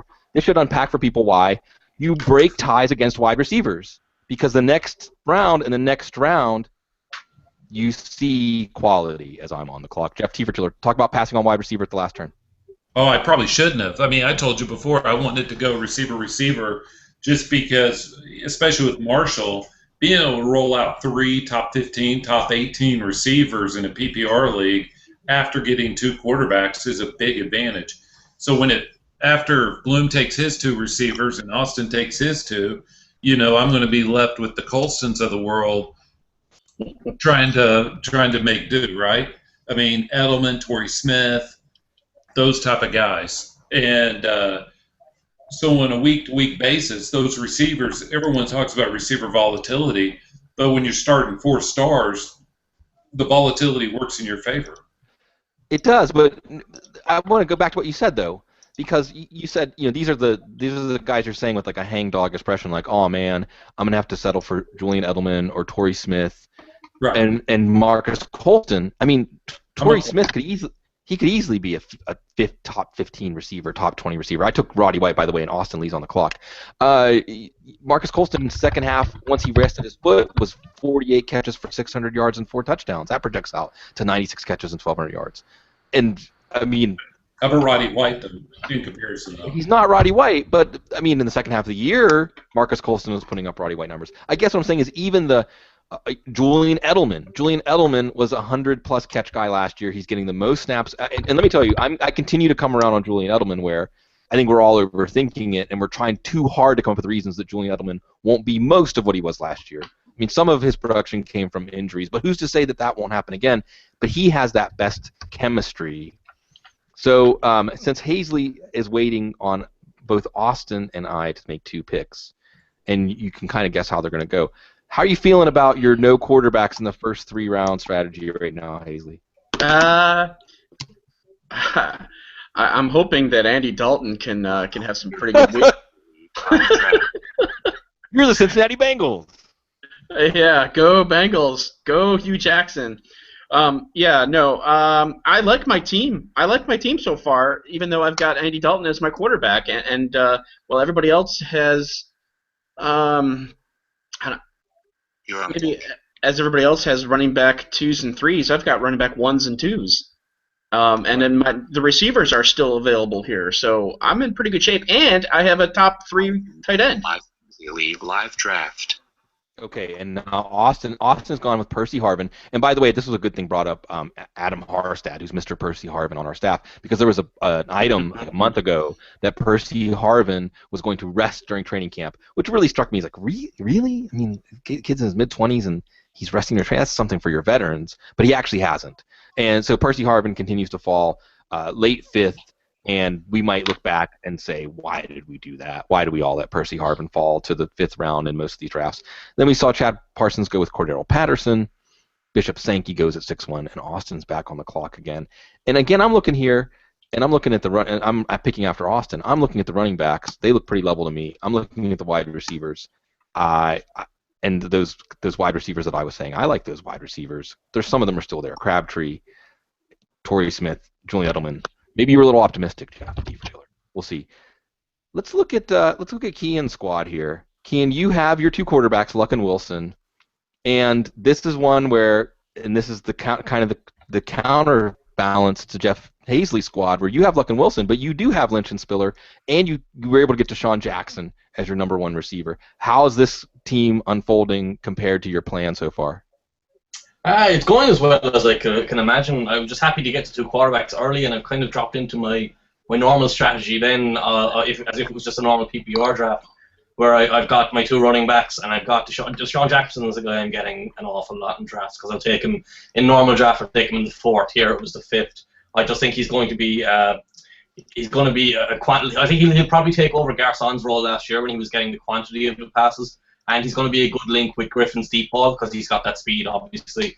I know there's a lot of talk about how Philadelphia won't miss him, but I kind of don't really buy into that, because I think he's a very good player, and he's going to add a new dimension to their offense that should make him a bit like Percy Harvin in Seattle, where they kind of build plays for him. I think they might do that in Washington for Deshaun Jackson. Okay, so what about Jackson over Garcon? I think most people would have Garcon, and Hazley got him 2 picks after you. Jackson over Garcon, what you're thinking there? Well, actually, it was kind of a difficult pick, really, in a way, and it was a difficult pick. It's like, you say you have a bad problem, whereas I got 5 receivers I could make an argument for and happily take them. Like, I was looking at Percy Harvin. Normally I'm the kind of guy who will go for the injury-prone receiver, or the receiver who's got all the talent but who's got durability question marks. But I just I didn't think there was that much of a difference between any of them, and Deshaun Jackson felt like the safest one. So I just went with him, but I think you can make an argument for any of those wide receivers, and at the end of the day, it's just going to be how it plays out rather than saying it was a massive mistake for taking one over the other. Okay, we are back here as now in Austin. You I think may have told I thought about following you, Austin. Austin goes with Rashad Jennings. I still go with Torrey Smith because I love the wide receiver value here, but Austin, you I think are going to cause the draft or be the precursor here to the draft going back to the running backs as we're in the 6th round. You took Rashad Jennings out of a group of backs that are all very similarly ranked. Why Jennings? I like Jennings as a sort of a safe bet in a strong running offense. I think the Giants are going to improve their rushing offense this year from what they struggled with last year. And I think that with the injury to David Wilson, that's not a lot of risk for people to steal a lot of work from Jennings, except for Andre Williams stealing some of the goal work. But Right. I think Jennings is still going to be a strong back here, even losing some of the goal line work. I considered Vereen there a little bit, but I felt safer with Jennings in that spot. I always get a little nervy with the Patriots running backs. And while I looked at other positions, I didn't want to wait however many picks it's going to be, 20-something picks, without a second running back, getting that second running back in the 6th round. So I went Jennings there. I felt like that was a solid tandem with Jennings and Bell. Right, 20 picks. You can look at your next tier, and Gene Bramwell would be here saying tiers, it's all about the tiers. You could look at your next tier of running backs, which is pretty deep. Ryan Matthews, Trent Richardson, Ben Tate, Ray Rice, Chris Johnson, Joik Bell. The cutoff will be different for different people, but 20 picks. When you have 20 picks between picks, you can't get cute with it. As Jeff Hazley's going to do something cute here. I don't know. I was waiting on him. As I took Torrey Smith, and I'm going to go with Wes Welker here. Wes Welker. And he'll be my second receiver. So, yeah, I'm going to do it right now.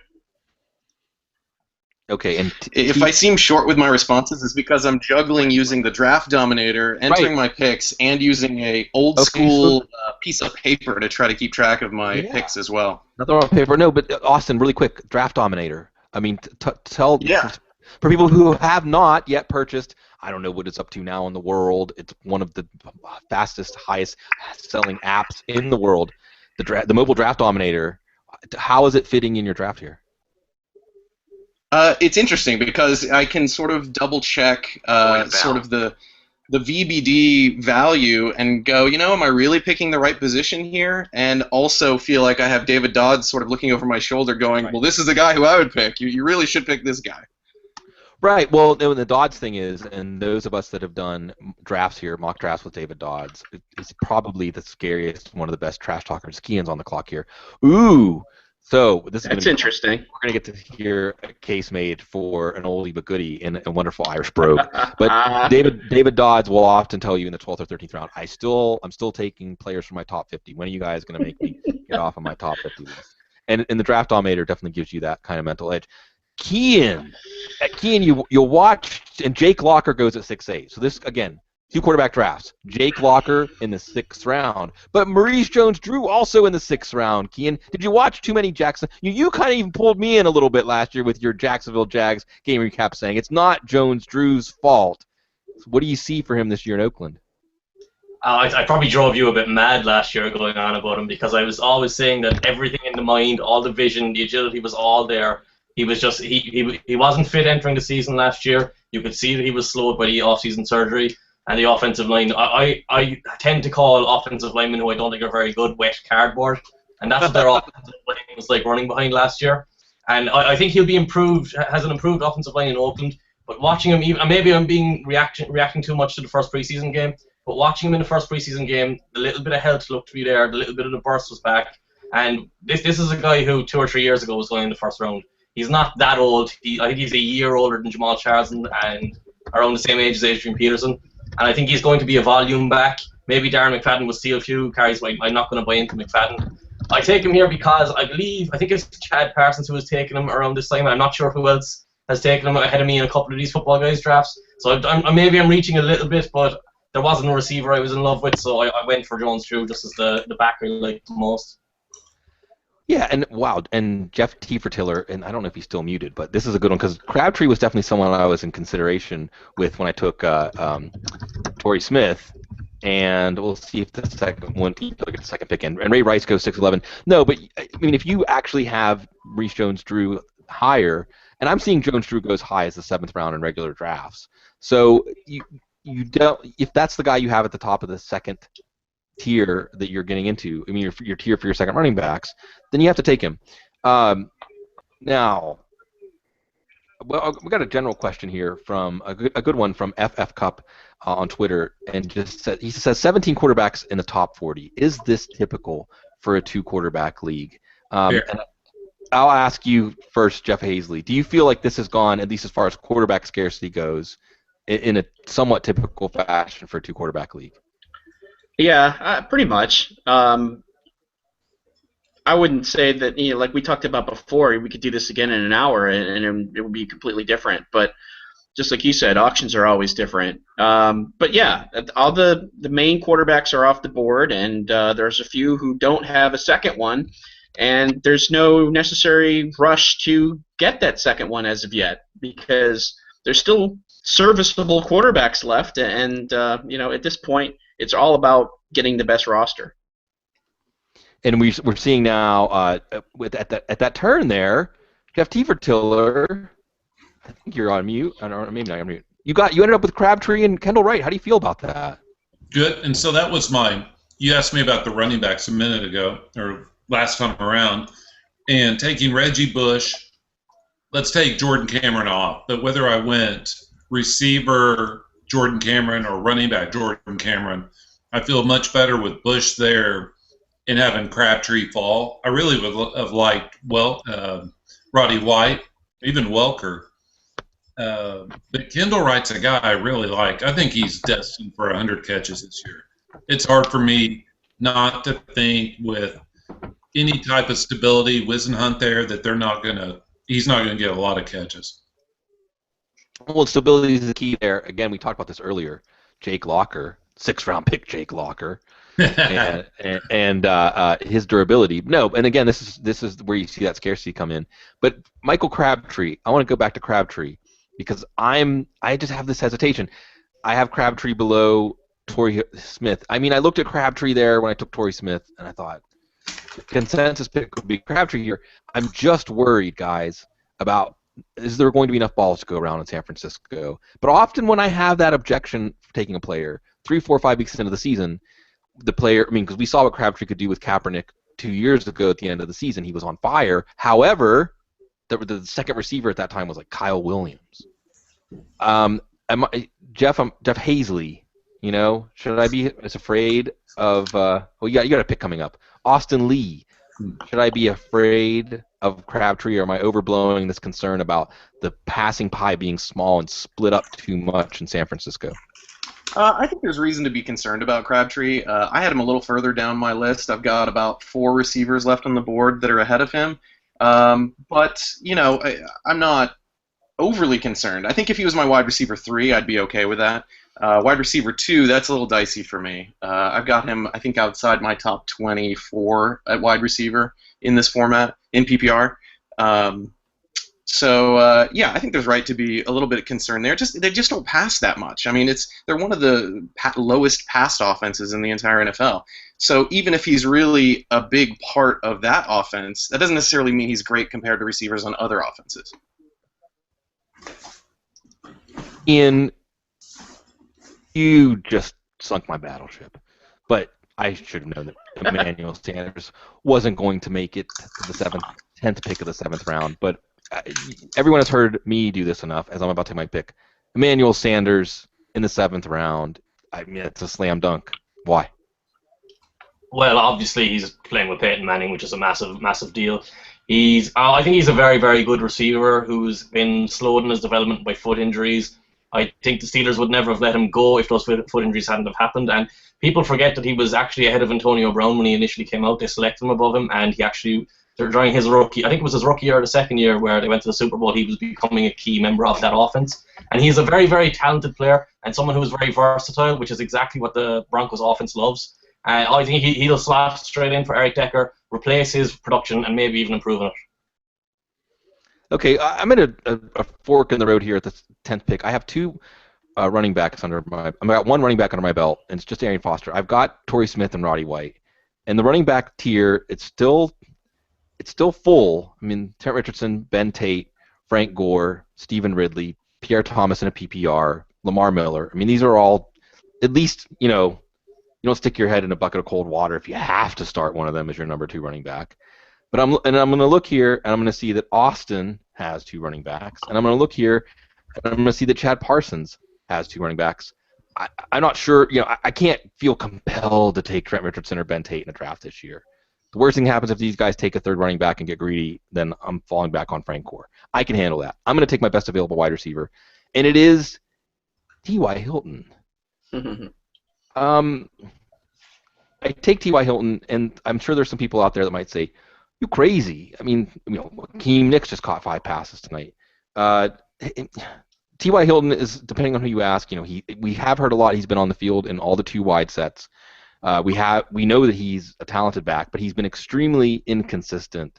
So, Jeff Hazley, what's your approach to T.Y. Hilton in drafts this year? I really liked him last year, and I wound up having him on a couple of teams, and of course, Wayne went down, Dwayne Allen got hurt. It became the T.Y. Hilton show. Essentially, he dominated the targets for the Colts. So hey, that's great. He's outperformed his ADP in each of his first 2 years in the league. So why can't he do it a 3rd time? Sure. I mean, I like Hilton. I'm not going out of my way to get him, just because I think there's also a lot of targets now on Indianapolis. You throw Hakeem Nicks in there, you've got Reggie Wayne coming back, and you've got both of your tight ends, and then you also have Hilton.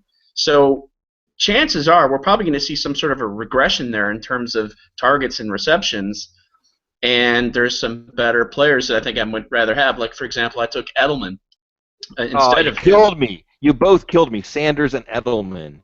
Those are the 2 guys I had at the top of my board too.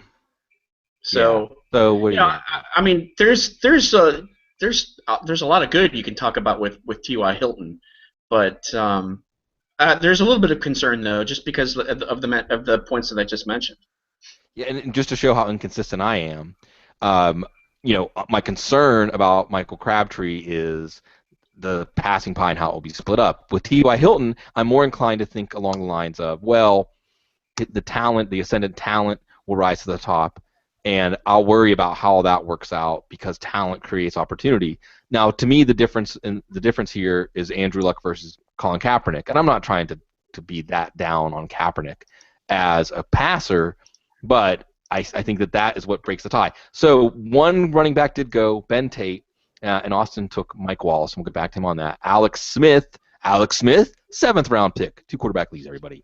And Justin Hunter, who we talked about when we were getting into some preseason talk time before the draft started. I'm going to have to hold my nose here. I'm going to take Trent Richardson. I left him there for you, Sig. I left him there for you. Yeah. Well, woo! Let's talk about Trent Richardson.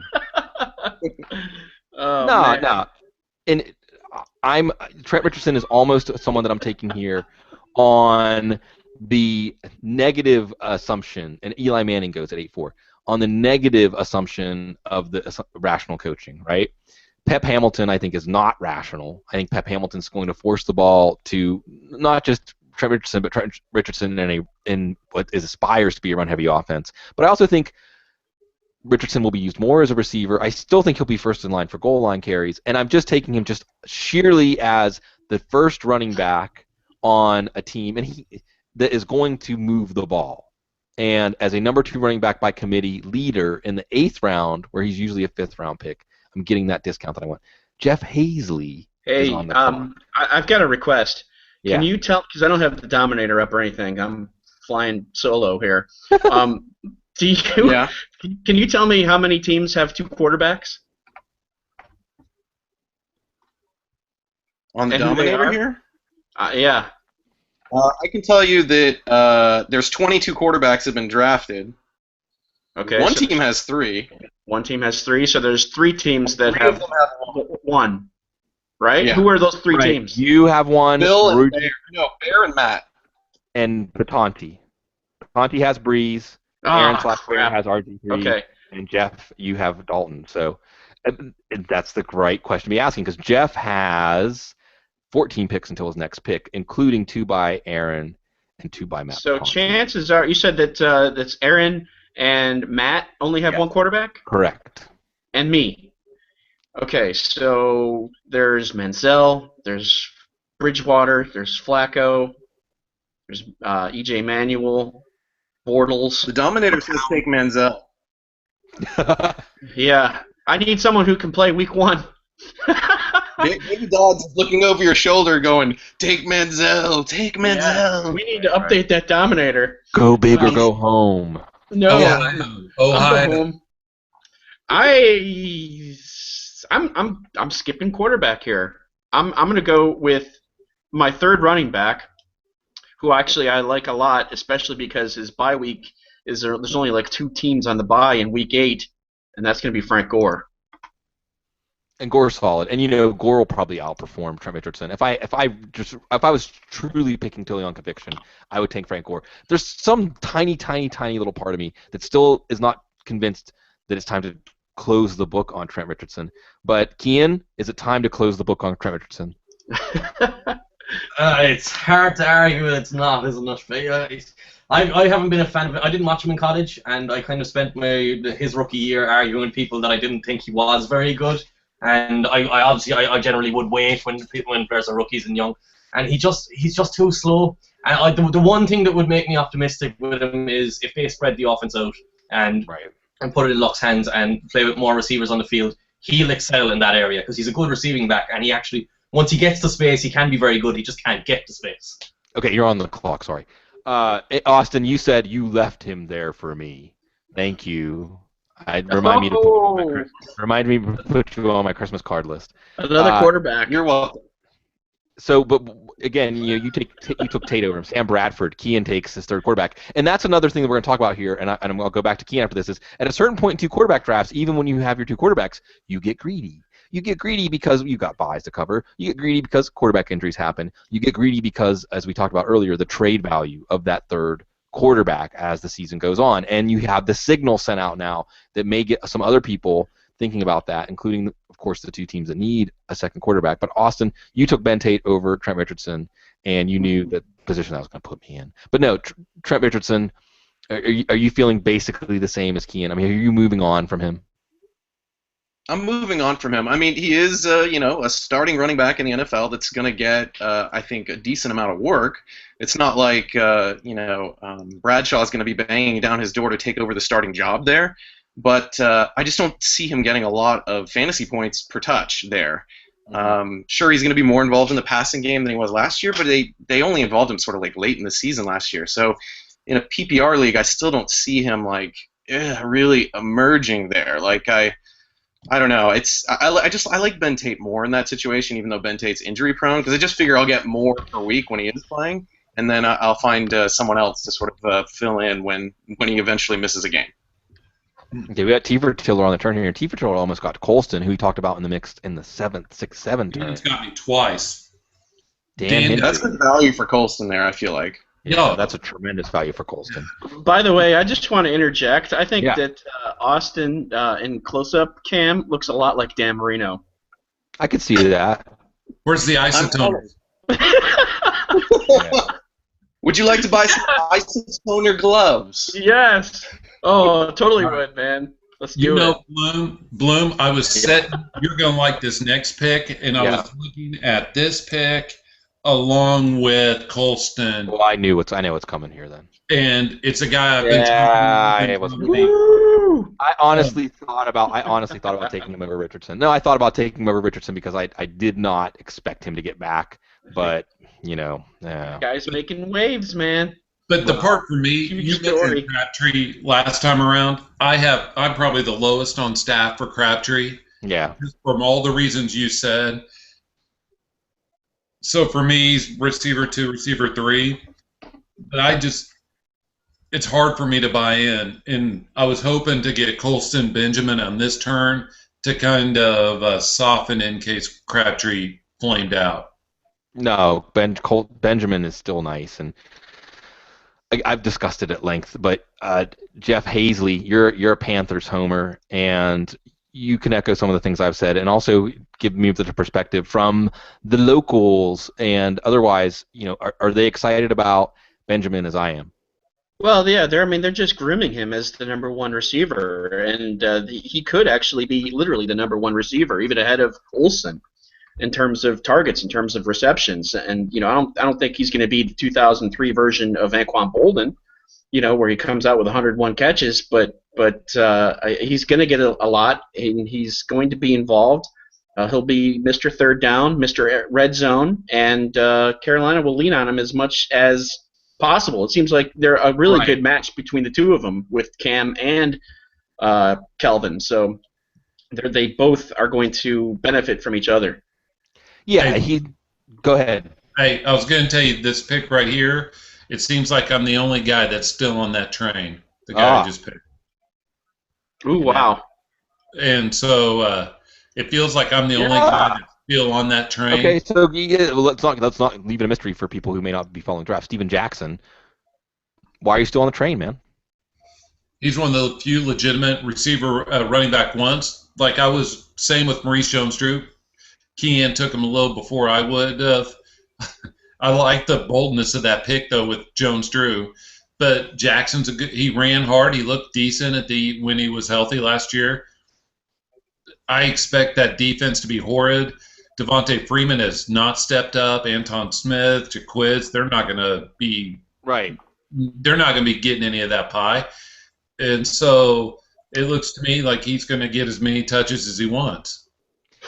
And I like Jackson too as an anchor in a running back 2 by committee, where you go like sort of like a modified upside down strategy. Maybe you draw a top 4 pick and you take your Forte, Peterson, whoever, and then Gronk in the second round, and then you would go wide receiver. Just pound. Maybe if you're lucky, if you really want to go true upside down in the third round, you would take a Peyton Manning or a Drew Brees or an Aaron Rodgers, and then wide receiver. In the 7th, 8th round, Steven Jackson's a fine guy because you're going to get the starter at the beginning of the year, assuming he can take the field with his hamstring. But in my research for my Ultimate MFL 10 guide, I noticed that because you're looking for peak games in best ball leagues, and would it shock you to find out that the Atlanta Falcons backfield actually produced 5 20-plus point PPR games last year, which is a very large amount. I didn't rank them. I didn't go through every team and count them up. But Snelling had 1, Rodgers had 2, and Steven Jackson had 2. And so that backfield, and that's in a down year for that team, in a down year for that offensive line. And it's a very productive backfield because it's a very productive offense. And in a situation like this, we always have to factor in waiver wire trades and those other things that keep our team in motion.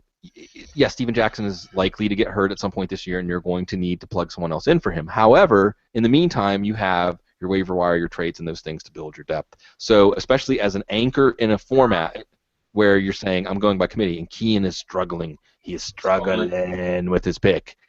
And I'll get back to Kean here because I still have to hear about how he got greedy and took Sam Bradford. You take a 4th quarterback, Kean? Can't help yourself? I've about 10 players in front of me, 1 running back. I think it's 6 wide receivers and 3 tight ends. And I know I need a tight end, and it's one of these picks where they're a bit of a boring pick, but it's a good solid pick where you're going to get a certain amount of points each week, or I don't know. It's just I've been pulled in 10 different ways. Confidence waning. And I know there's one guy on my list that you're going to take soon, so. Yes. So just to annoy you. As we wait to see this solid, boring name revealed. Oh, it's Dwayne Allen.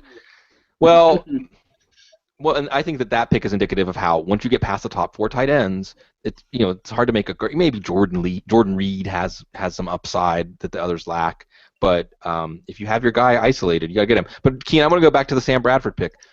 What tipped the scales? And I'm surprised that you went this way, and luckily for we saw Dan Hendry also go this way. Now Matt Batanti, as we predicted, Matt Batanti took a quarterback, Geno Smith, and we also saw another quarterback go to Aaron. He took Joe Flacco. And again, these are the guys you're taking. Joe Flacco, hold my nose while I take Trent Richardson. Imagine taking Joe Flacco and Geno Smith in the 8th round ahead of guys like Marcus Colston and Steven Jackson. And then Dan Hendry goes, and Hazley gets Blake Bortles. This is going to be a fun one to talk about. but first, I want to go back to Kean. And what tipped the scales for you at that point to take that 3rd quarterback? Part of it's trade value. Part of it is how few 16-game quarterbacks are left. I think if Bradford is healthy, obviously we can't presume that, but we can't presume that with any player. If he's healthy, he's going to play 16 games this year, and his numbers were decent last year. If he has a hot start to the year, you're going to have someone maybe like Jeff who is missing a QB or two that I can flog him out in front of and try and get a trade, get a value for him. But I just felt at that stage of the draft there wasn't any massive miss that I would have at running back, wide receiver, or tight end like I was having with my next pick, where I was struggling to pick which guy I actually would take. So I just felt it was a good pick I could take, a good stage of the draft where I could take risk on a guy who I might eventually trade. My battleship got sunk as Reggie Wayne was my pick there, but Blake Bortles. So I have some time to think about this pick, Jeff Hazley. You're painted into a corner, but I think that's a great way to try to punch your way out of that corner. Blake Bortles in the ninth. Yeah, Blake Bortlesberger, since everybody says that he reminds him of Roethlisberger. Hey, I like what I see from him. I like how he can make the quick adjustments in the pocket. His throws out to the hashes, they're strong. I don't know. Call me a believer, but I think that Bortles is someone who could be somewhat of a surprise this year. He hasn't even been named starter yet, but hey, neither was Russell Wilson at this time when he was named starter. Kean, what do you think about the possibility of Bortles, as I'm buying more time for my pick here because I'm flummoxed, Bortles as a potential surprise this year, Kean? I think he's going to be a surprise because people believe that he wouldn't play at all. And I think something we have to learn pretty quickly is that we can't trust anything that's reported about Jacksonville, because no one thought Bortles was going to be picked by them. No one thought he was going to play at all this year, and now it looks like he might. I think he's played well so far. He's been impressive. I think it's gone a bit too far. I think the only reason you would start him is because Chad Henne's your only other option. I don't think he'll be a great rookie by any means. I think it's very interesting that he's gone ahead of Bridgewater, because if we were doing this draft 3 weeks ago, it would be Bridgewater at this stage because all the positive news was around him. Yeah, I think there was a prop bet of who would get more starts between Bridgewater or Bortles, and everyone thought, oh, well, that's a really easy bet. I'll take that bet. And the blue cord, FF Magic Man asked me about that. I gotta be better about my clips here. The blue cord is actually my headphones. I'm unprofessional. I'm sure Cecil Lamb would tell me, like, bro, get the cords out of the picture. But let me do this. Let me do this. Like, we should also note that there are starters still left on the board, like Ryan Fitzpatrick, Matt Shaw. We don't know how long they're going to start for, but they're scheduled to start week 1 at least. And I'll admit, as I was flummoxed at that last pick, and I took Stephen Ridley, and I'm going against my own tweet earlier yesterday when I said I'm going to avoid these backfields. E.J. Manuel goes right after my pick there to Chad Parsons, and Austin Lee takes Dennis Pitta. No, but as much as here's my take on, and there goes Terrence West. So you're going to lose and Tate handcuff. Chad Parsons just snaked you there, if that's even what you're I knew going it was going to happen. I'm not a big handcuff guy. I'm not either. And again, on the audible, we'd say it's not weird unless you make it weird. We can't let a statement like that go by without some sort of acknowledgement. No, but what I like about Stephen Ridley is last year he was quiet, and then there was a run when the Patriots got going a little bit, and he got going, and for 4 or 5 weeks, if you're playing them, you were loving what was happening every week. Then the fumbles came back, and that bothers me, of course, because Belichick is irrational about this, and every running back's going to fumble. So if you believe that Belichick's going to stick with this, when Ridley fumbles, Ridley goes to the bench, then at some point this year it's going to happen. I mean, I highly doubt he's going to make it through the year. And there's Ryan Fitzpatrick. Okay, well, I'm thinking about my pick. Wow, you're going to kind of force my hand here, Austin, because I was thinking about on the last Was that the guy you were targeting? No. I was just thinking. I was looking at quarterbacks and thinking, am I going to take a quarterback here? And just because you're covering the buys, and quarterback in a 2-quarterback draft, quarterback is kind of your fallback position whenever you don't really know who or what you want, and you go ahead and take a pick that you think could cause other people to panic, push value down the board to you, and so on and so forth. Even though it goes against bye week strategy, I'm going to go ahead and take Josh McCown here, because if he can just get his feet under him with the wide receivers he has, he could be a tremendous value here. So I'll take Josh McCown. What the heck? Austin, you went with Dennis Pitta and Ryan Fitzpatrick at the last turn. Talk about. I'm going to be a terrible reporter here. Talk about it. Well, I saw that Chad didn't have a tight end yet, so I thought he might go tight end there on the turn. So I picked Pitta first. There was a big drop off for me from Pitta down to the next group of guys, so I wanted to make sure I got the last guy in that tier of tight ends for my team. And then quarterback, I went about a round earlier than I would have liked for my QB3, but I sort of made a mistake, I feel like, with my first two quarterbacks because they both have the same bye week. Not a crazy problem because it's in week 12, but I wanted to make sure that I got a guy who I felt like was going to be the guy on his team for the whole season, even though he's not that great. So that was Ryan Fitzpatrick for me, and he was the last guy on my list that I felt like, you know what, he could start all 16 games for his team. He could, and I suppose the next move at that point is that you have some sort of waiver wire speed dial set up with Case Keenum to see what happens there with Fitzpatrick, because that's been one of the stories coming out of the preseason so far. I mean, there's been some wild rumors like Brian Hoyer will get traded and reunited with Bill O'Brien. I don't know. Wilder stuff has happened. But it's to that point with quarterbacks, and that's part of the reason I took Josh McCown, is he was one of the last starters going into the season, and then Matt Schaub is even worse than Fitzpatrick. We'll see. I guess I want to, you know what? I'm just going to open it up. And T. Tiller, since you're still 8-9 picks away, Sir, give me a couple of grade A choice T. Tiller cuts from some preseason football takes that you've seen, some things that have shaken up your board a little bit. well, you guys were high on Emmanuel Sanders a little bit ago, and I had the pleasure of being out in Cecil Lammy Land and watching practice.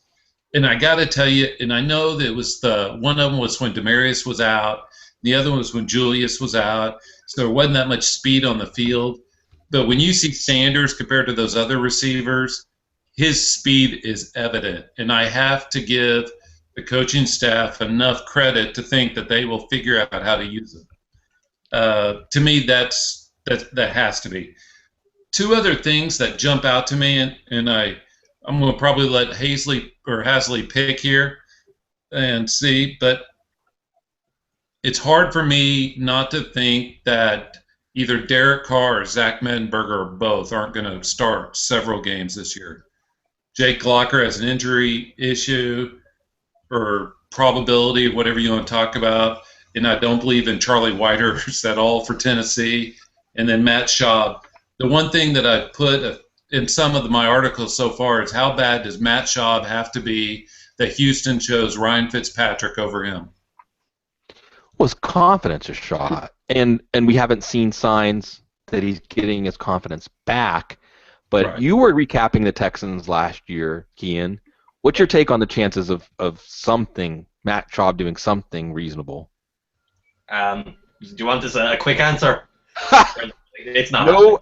Okay, I guess if you want Yeah. to use any sort of obscene words, if they're Irish and we wouldn't know them, that's okay. Well, put it this way. I felt that Matt Schaub was in the perfect situation to succeed last year, and he failed.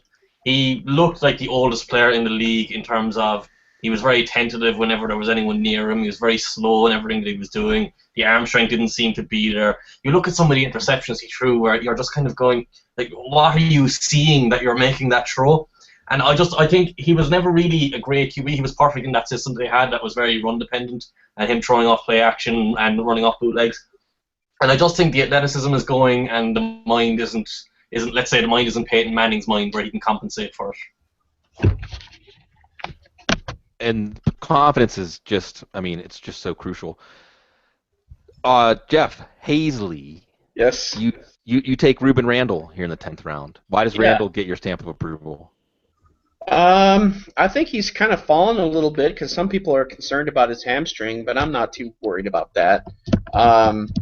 I like him. I like the fact that he's lining up outside of Victor Cruz, so he's going to have a ton of snaps. He's in the very, very weak NFC East, which I like. I also have Garcon, also in the very weak NFC East.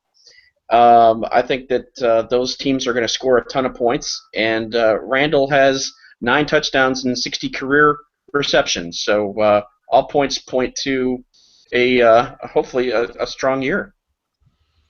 And what's going to, of course, it's all about Ben McAdoo, and Eli Manning, get the ball out quick, and you're not going to have Ruben Randall on those option routes, and all these things that try to tell a story for Randall and really for the Giants offense. I think after the first game, the Hall of Fame game was rough. The first game against the Steelers wasn't quite as rough, but last night was rough for the Giants. So we'll see. So it may not even matter. I have no idea. Picks are starting to fly off the board now as we're to another Jeff T. Fertiller patented turn, but I got to give it up for Kian. And again, this is that discount, right? Because Lamar Miller is a player you're not getting a discount on in drafts. He is that classic kind of player that somebody in every draft is high enough on him to take him in the 7th round, maybe even the 6th round. Probably someone who took him in the 3rd or 4th round last year and is saying it was the offense, it was offensive line, it was all kinds of things. Lamar Miller's still good. I'm going to get him even cheaper this year. You got him especially cheap because of that 2-quarterback deflation of non-quarterbacks, Kian. Is this a pick where you like Lamar Miller, or did you just see him fall and say I had to take him? I had to take him. I like him a lot more than where he's gone. I've had him listed for the last 3 rounds. I was never going to take him in the first 2 rounds before this one because I only have 2 wide receivers. I still only have 2 wide receivers, and I've got 4 running backs now.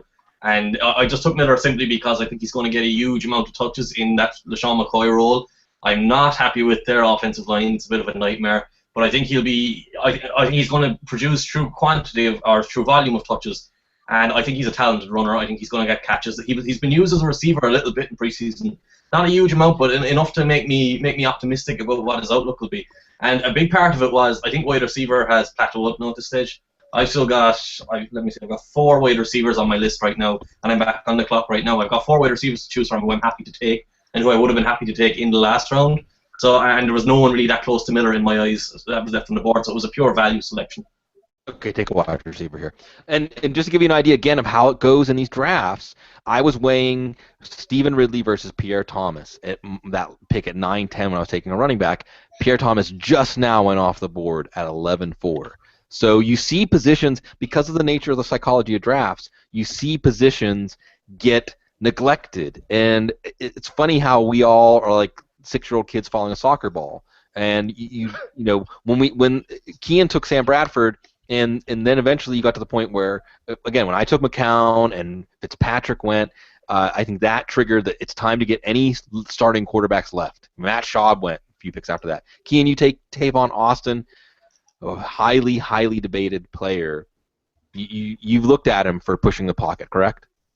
Yeah, I looked at him. I looked at him last year. For one of the 3 or 4 or 5 wonderful places that you write for, including Football Guys. No, actually, I looked at him. I looked at him as part of an article looking at 10 second-year players. But Go ahead. I'm not really confident in the pick, but I'm taking a risk, I suppose. Really, is what you call it. I expect him to game plan for him a lot better this year, and he showed me enough.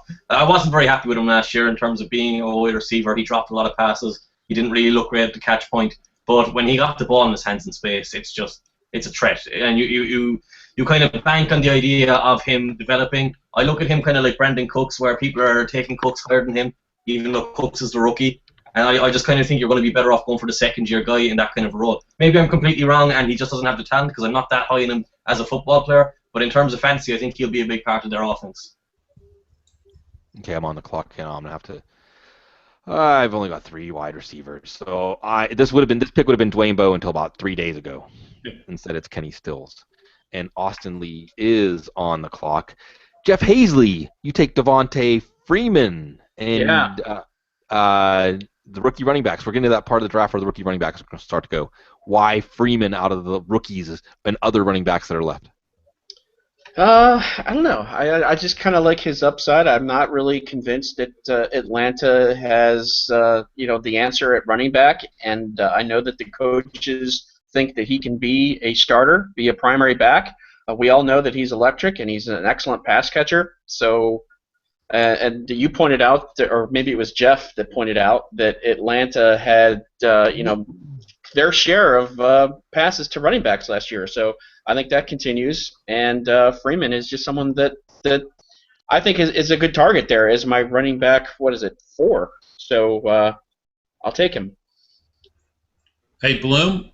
Yes. since I'm usually the stills lover in every draft except when I'm in with you, if Sure. one of us ends up with stills in the 10th, 11th, 12th round, uh, I know why I like him, but can you Sure. expand a little bit? I only say that because you know not everybody's on that bandwagon.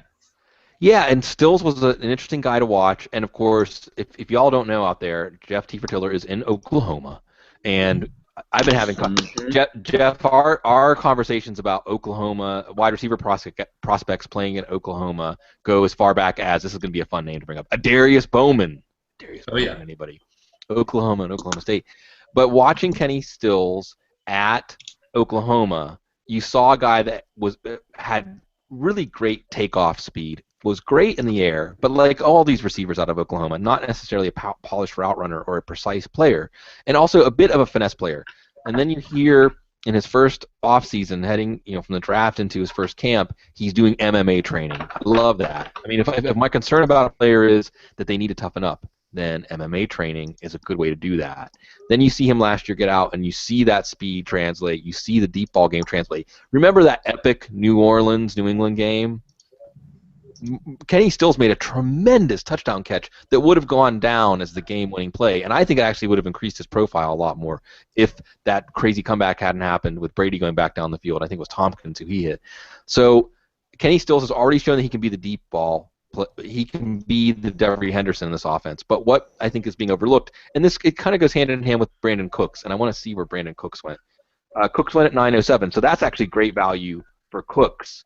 And I was able to get Stills about 2 rounds later. I see them similarly. Cooks is a better natural talent, has better tools, but what you're going to see is 2 players were let go from New Orleans this offseason that were key parts of the offense in the past. One, Darren Sproles, and there's talk that Brandon Cooks, because of his short area quickness and because of his ability to make plays in space, will get some of those Darren Sproles targets, and then Kenny Stills. And last year in training camp, if you heard the buzz about Stills, and there was buzz right away about him, Lance Moore was the player they were comparing him to, and he also has more short area quickness, not as much as Brandon Cooks, but he does have the ability to create separation on those short intermediate routes.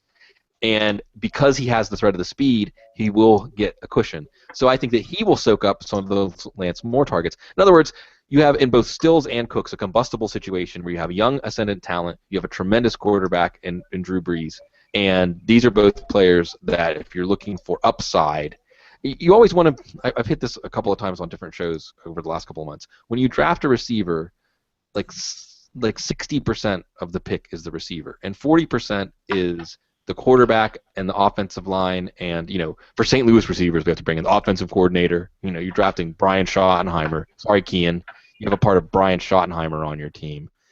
So I like anytime I'm getting a piece of a Denver pass offense. I like anytime I'm getting a piece of a New Orleans pass offense, a Green Bay pass offense, because I trust the quarterback to maximize whatever potential value that player has. But Jeff, give Jeff Tiller, what your endorsement of Stills? I do like the Lance Moore comparison, but the one thing he has is the deep speed. I see, with he and Cooks, it's going to be interesting to see who plays inside more. Colston, they like putting him in the slot. And so it'll be interesting to see who they push wide on their formations, and because I have a lot of faith in Sean Payton. Sean Payton's one of the few offensive coordinators / head coaches that no matter what he calls up, I have faith in him. And so I have faith that he's going to be able to use Colston and his steady hands and his big body, along with the speed and quickness of Cooks and Stills. I probably like Stills to have a better season than Cooks, just because. But I see Stills having a lot better season than most. Okay.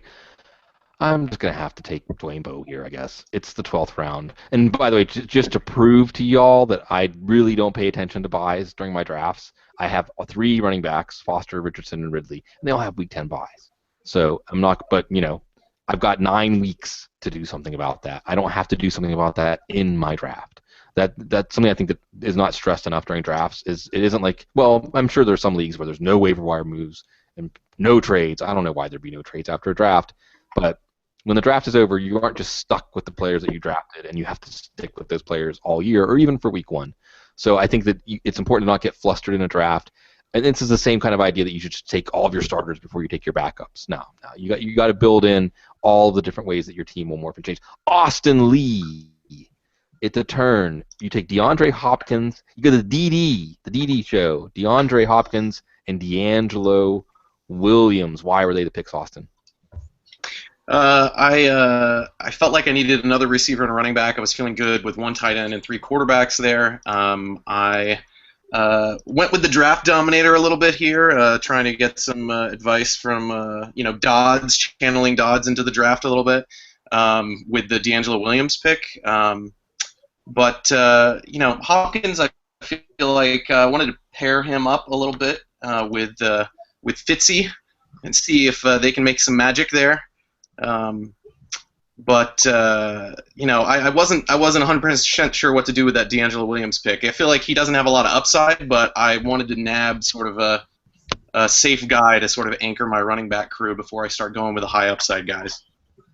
Well, Jennings and Tate, your number 2, number 3 running backs, are the picture of great health in past years. And exactly. So that number 4 running back, that high floor number 4 running back certainly helps. Kian, I'm going to go back to you here. Well, Kian's going to have a pick coming up in a few picks, so I'll wait. I'll hold on that. Jeff Hazley is on the clock right now, and he takes Charles Clay. Was that a sound of anguish that I heard? What did I hear? Jeff, Uh-oh. Charles Clay. Did I snipe somebody? I love it when I do that.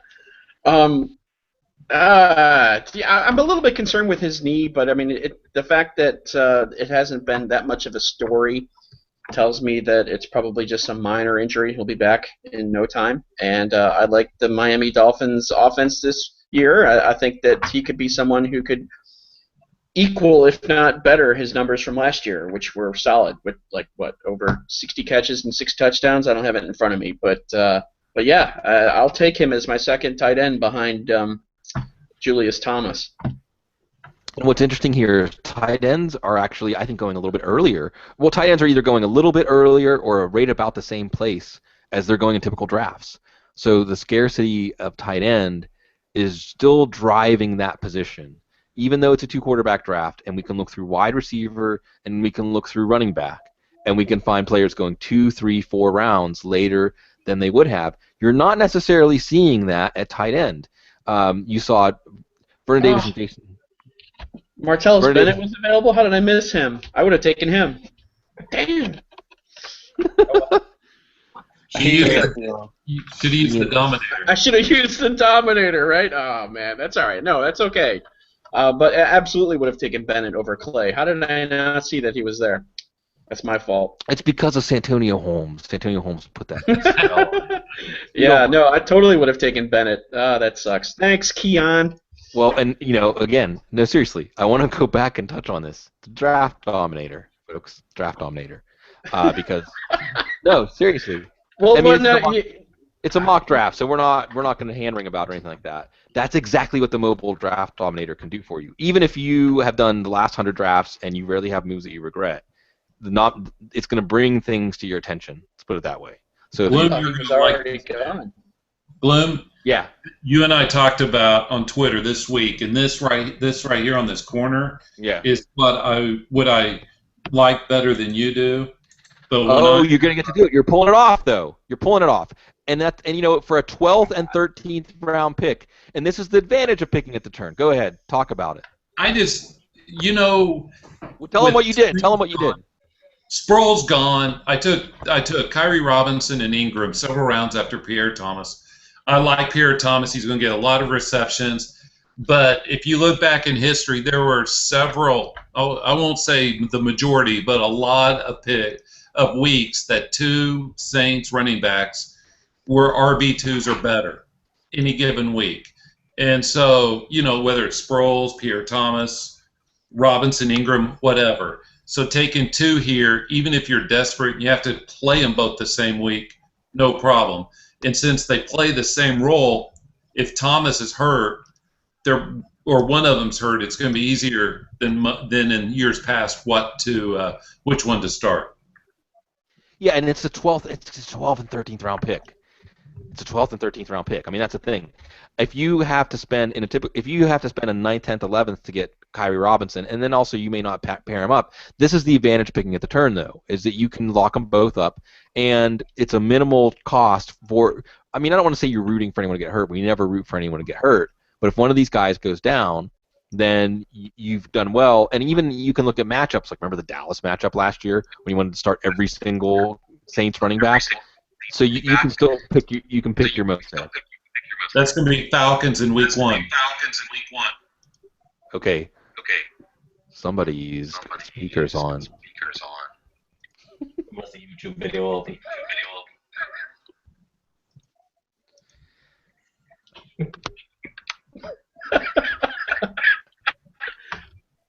I'm gonna go ahead and mute. Okay, Austin has been muted, and I think that Kian, whenever or Jeff, I muted you earlier. Were you did you unmute yourself when I muted you, Jeff Hazley? I don't remember. Okay, well I'll see if I can unmute Austin. Let me see if I can unmute Austin. Yeah, I don't know. Look at us. Look at Dan Marino over there. I know. Make sure I'm not missing a thing. Ian's on the board. This is all live, all the way live. Oh, that's awesome. Let me see here. Reading myself? No, I'm not reading myself. I suppose I should pay attention to the draft. Yeah, well, I'm up next here soon. These are my Google Hangout driving skills on display for everybody. Austin, I'm going to try to bring you back from the abyss if I can, but I am having trouble unmuting you. If I select you, oh well. Let me just get back to it. Okay, Kian, DeAndre Hopkins, you watched Houston last year. This is This is a Pixar. This is all that Pixar experience as he's turning into like 17 versions of himself. Kian, while I try to figure out how to get Austin Lee's voice back from the abyss, you watched a lot of DeAndre Hopkins last year. Okay, you're back, but your speaker's still on, Austin. Speaker's not on? Is it causing weird problems? Should be gone now, is it? Not when you talk. When I talked, it was fine. Right, we can hear ourselves. Ah, gotcha. All right, I'm gonna mute for a second. Okay, and I'm gonna be on the clock here. Hazley's on the clock, and he takes Hazley. Hey, I got Welker. I gotta have the Welker handcuff. No, that's the Welker handcuff. That's the Sanders handcuff. That's all of them. I'm gonna be coming on the clock here, so I'm gonna hand it back to Kian because you've watched the Texans games last year. First, I don't even want you to talk so much about your outlook for Hopkins, but because his numbers look really good for a 21-year-old, I think that tells one story. But what did the story of watching him every week tell you about DeAndre Hopkins' rookie year, Kian? It's interesting that you point out that his numbers were good because I wrote a piece about him early in the year where I pointed out that this is the kind of receiver who's going to take advantage of all the opportunities that come his way. Because he's so well-rounded, he's very, very strong at the catch point. He catches the ball comfortably no matter what way it comes to him. And I would actually argue that his numbers didn't do him justice last year because obviously he was playing with Matt Schaub. And he started off very well, and there was one game, I think it was against Jacksonville, where Andre Johnson went out and he took it over. It went to overtime. I think he caught the game-winning touchdown in that game as well. But he showed all the talent he could in a terrible situation. I'd be very, very optimistic about him moving forward if he's in a good situation. He's obviously not going to be a transcendent receiver. I don't think he's that good. But I'm not optimistic about him with Ryan Fitzpatrick. But if you're just judging his pure talent alone and his ability to put up big numbers because of his all-round ability to win in different ways, I'd be very optimistic about him. And I take Travis Kelce at my pick. At this point, I'm looking for upside. We know Kelce has that. Also, I felt hemmed into taking a Dwayne Bowe earlier. So I feel like if Bowe is a bust, I mean, I guess there's at least a 0.0001% chance. Who knows what the real chance is that he could get cut now that his contract is non-guaranteed and the finger and what else. But I feel like if Bowe is a bust, then that probably means somebody's got to catch the ball. Hopefully it is Travis Kelce. And hopefully anybody who's tuning into this, I would assume is a follower or a Football Guy subscriber. you would know about Travis Kelce by now, but if you don't, what Kelce was able to do in that first preseason game with that 69-yard catch and run touchdown when he was running away from safeties shows you that he's no ordinary tight end. All right. Let's do a little reset here. And I'm going to go actually and check and see. We're waiting on Austin Lee's pick because we can watch him furiously deliberate his pick. Some other things going on tonight. Again, that Ray Rice injury has been diagnosed as a bruise. Nothing to worry about there. Andre Williams. Sammy Watkins got hurt too. Tell us about that, Jeff Hasty. He left the game with a rib injury, and when they showed him on the sideline, when you reach to take your shoulder pads off, it was really, really painful for him. So I don't know anything more than that. So far, the what's come out is that Ian Rappaport says his ribs are fine. He has a bruise, but at the same time, those initial reports, especially with ribs, you will find out guys had broken ribs at the end of the year. Now we got another one. This one is not a fantasy player, but and there goes Heath Miller. I was debating between Heath Miller and Travis Kelce at that pick, but I got Jimmy Graham, so I can go with upside. Come on, Austin Lee's on the clock. It's going to be again. Sam Baker carted off the field.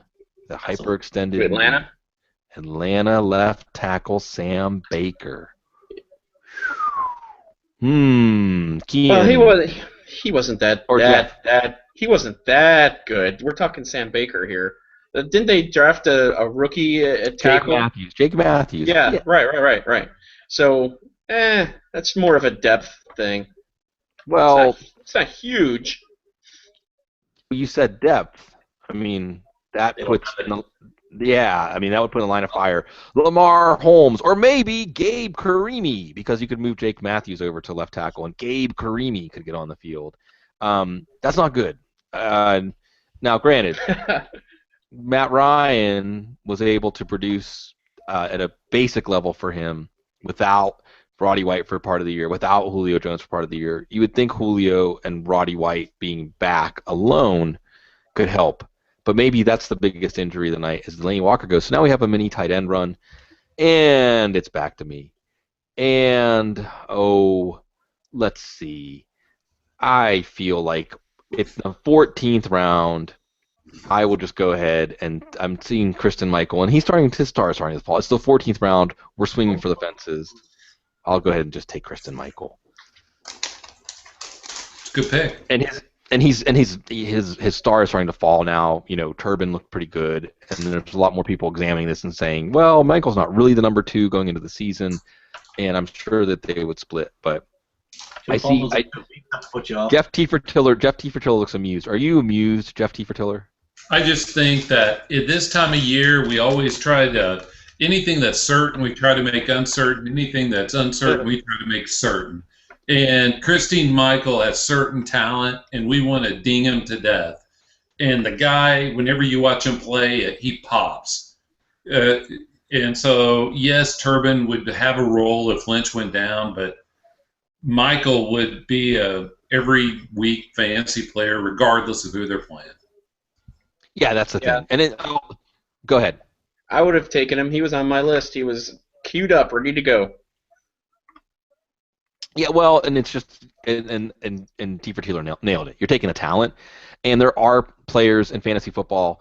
We get. I love the way you said that, Jeff. I'm going to steal that from you. We want to make everything uncertain certain and everything certain uncertain. Like basically, as I like the way I put it is, we're using our intellect against ourselves. And I think that fantasy football. I think that fantasy football is populated by a lot of people who think they're smart, myself included. We think. I notice how I phrase that. We think we're smart. So of course we're going to listen to what our brains tell us, and I think that Jeff T. Fertiller is absolutely right that we're stress testing everything that we believe, and we're trying to find clarity for everything that we don't believe. And what you're especially seeing this year, and I try not to be too much of a commentator on commentary, but there definitely is more of a rush to react and place each new piece of data and each new preseason game in and be like, that settles it, when really preseason just gives us maybe a few, like, preseason doesn't give us hurricane or gale force winds. It gives us breezes. It gives us, it doesn't give us downpours. It gives us drizzles. Now, sometimes we look back and we say that was your precursor, but more often we probably look back and say, I don't know. I guess I just wanted to believe that because I seized on that first thing. Now, doing a check-in as we're cruising. Kian, you break the seal. You take the Seattle Seahawks defense. Is this more of a shoulder shrug, or do you think the Seahawks are still a pretty good asset? Well, they've still got those 8 home games, and you looked at San Diego yesterday, and I was only looking at it just because it was a preseason game, and the stadium was still packed, and it was so loud that Rivers couldn't communicate. And if they're just going to be like that again at home for 8 games, I'll take that every time. I'm not as high on their defense as other people are, but I still do think it'll be the best in the league. I think they're going to have a bit of a problem stopping the run at times, but the pass defense will be great, and they should be able to create turnovers. If you're at the point where you're seeing Josh Gordon go, who might not even play this year, I'm comfortable with the defense. Gordon went in the 14th round, and maybe that's 2 or 3 rounds later than he would go in a typical redraft, again because of that deflation of non-quarterback positions. Guys, we've been at it for about 2 hours, and we're going to go through these last 6 picks. We don't need to go through this in detail, and I hope that this hangout has not slowed down our draft too much, because football guys are unbelievably professional mock drafters. Our mock drafts, guys, everyone out there, we chug through a 20, and Jeff Hazley deserves a lot of credit here since he's orchestrating these. Dan did it to me again. Yeah, Dan Hendry's been making some excellent picks. It's really too bad that Dan's microphone situation didn't work out, because I would have had a lot of good questions for him. As he also snagged Manziel, who's that perfect upside third quarterback, and so on and so forth. I guess I want to wind this down and get into some parting shots here, and I'll start with Hazley is you're still 7 picks away, Hazley. So parting shots here, and I guess that your parting shot would at least start with how you feel now, because we have this now. It's on tape, proof that you made a choice at some early junctures to go away from quarterback. How do you feel about how that turned out? Well, let's see. I've got Andy Dalton, and I have Blake Bortles as my quarterback. I don't even have a third quarterback, because I figure when it's time to start, or if there's a bye, I'll just take whoever might be available on the waiver wire of some guy who got hurt that needs a bench quarterback who's going to start. Your Thad Lewis guy, or someone like that. I'm just going to have to, so I don't know. I actually have a draft with J.J. Zacharyson. Or am I saying that right? Yes, sir. On Monday, so I think he'll be pretty. It's a local draft here in Charlotte, and I think he'll be pretty impressed with the fact that I waited so long on quarterbacks. But I don't know. I mean, I like my team, especially if my quarterbacks produce. If they don't, then I drafted poorly. So right. That's just how it's going to roll. And following along, and for those of you that have been following along, the main advantage that Jeff pocketed by foregoing quarterback was having Adrian Peterson and DeMarco Murray at running back, which he was picking 8th. So he got those guys at 8 and at, math in my head, 16. And then Julius Thomas in the 3rd round. So you've got running back and tight end, the 2 scarcest positions taken care of, and then you count on depth after that. That's and you still get Pierre Garçon and Wes Welker as your number 1 and Julian Edelman. So Garçon, Welker, and Edelman as your top 3 receivers. That's fine. No receivers in the first 4 rounds. That's fine. You do have to take Andy Dalton in the 4th round. Austin, are you back with us? I am. I found some headphones. Oh, okay. Awesome. Thank you. Okay, so let me see if I don't want to pull you away from any upcoming picks. We're kind of just going through parting shots here as we've been on for a couple of hours, and we're safe. We got 8 picks. So just parting shot as far as how things turned out, how you expected. Anything that stands out is something you regret or something you feel good about that you anticipated well. Because 2 quarterback drafts, I mean, auctions are the worst for once you're done, you're like, now I know what to do. So now I know what to do. Does it match up pretty well with what you thought you were going to do?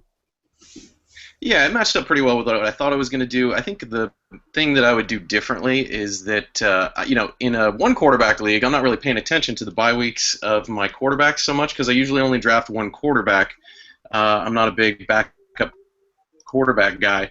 But in a two quarterback league, I really should have paid attention to not having my top two quarterbacks have the same bye week. And so I think I would have gone Andy Dalton instead of Ben Roethlisberger at the pick where I got Big Ben, because him and Newton both have a week 12 bye week. Now, it would have been more screwed if it was like week 4 where they had the same bye week. I can kind of make things happen between now and week 12 with this team. But I think I would have changed that pick if I could go back. The rest of it I'm pretty happy with. I feel like I've got good balance between wide receivers and running backs. Got a couple of tight ends I feel good about. I feel like I got good balance here, and I'm going to hopefully get a few high upside guys here before we finish things up. And what I like about Austin's draft is that he was able to get A.J. Green as his anchor wide receiver, and then fill out running back, fill out quarterback, and still come back and get Percy Harvin as his number 2 and Mike Wallace as his number 3. And Mike Wallace is a just fine number 3, because with Wallace, you're going to have a variable, a rough ride up and down, but there were still ups even last year with the Dolphins' problems. And if you have, and Harvin's health is obviously key, but if Harvin can stay healthy and you have Green holding it down, then that makes it a lot easier to go through those bumps. Hazley is on the clock. I guess I will toss this one now over to Jeff Tiefertiller for your parting shots on your team and how the draft went at this point, and just some things you learned, things that you expected, and what exactly you expected, unexpected. What you got for me, Jeff? Well, the reason I was irritated at Dan a minute ago, I was looking at the Marvin Jones-Sanu combo right there at that corner, because as soon as Jones comes back, you can toss Sanu on the waiver wire. But we discussed earlier me going Bush, Cameron there at the corner, 4-5 corner, and now if I look back, even though I really wish I would have taken a Roddy White or something there, I'm best off having Bush as the running back. Even though I'm not a big Crabtree fan, being able to have, and I'm just running these down, Marshall, Kendall Wright, Greg Jennings, Crabtree, Britt, and Benjamin, that doesn't hurt me any. No, and you said you got Marshall at the 2-3 turn to be your anchor. Again, you have that anchor. You did not take a wide receiver again until the 6-7 turn. And, okay, so you were relying on Kelvin Benjamin, Michael Crabtree, Greg Jennings, Kendall Wright. That's fine. Wide receivers deep. Really, really deep. Let me see if I'm, holding the draft up. I took Mike Glennon. Kean, I really thought you were going to submarine torpedo me on Glennon there. Yeah, I need to take receivers, though, because I'm not usually happy with my receivers. So I'm at this. I have the extra quarterback already, so I didn't go with Glennon. I do like him, as you know, but I don't think he's going to start as well. They seem married to McComb, so if he was starting, I probably would have ended up with him on my roster. Okay, last a parting shot for Jeff Hazley's. We've got a few picks until you're back on the clock. And I like the Sanu pick, if only because even if he only has value for the first 3 weeks, that's fine. You have an expiration date built in, and then you get to switch over to one of the waiver wire flavors of the week. So I don't mind taking picks from even the 13th or 14th round on that may have a short shelf life or no shelf life. But your team, Jeff. Oh wait, I think I started off with Jeff. Kean, you were the one I needed to turn to. Your team, your whole team. Just looking back now, and you and I had the first discussion about draft strategy. There was Zach Mettenberger. These are the fun names that go off the board in 2 quarterback drafts that you will not see in typical draft. Ian, your team, your thoughts comparing how things went to how you expected them to go.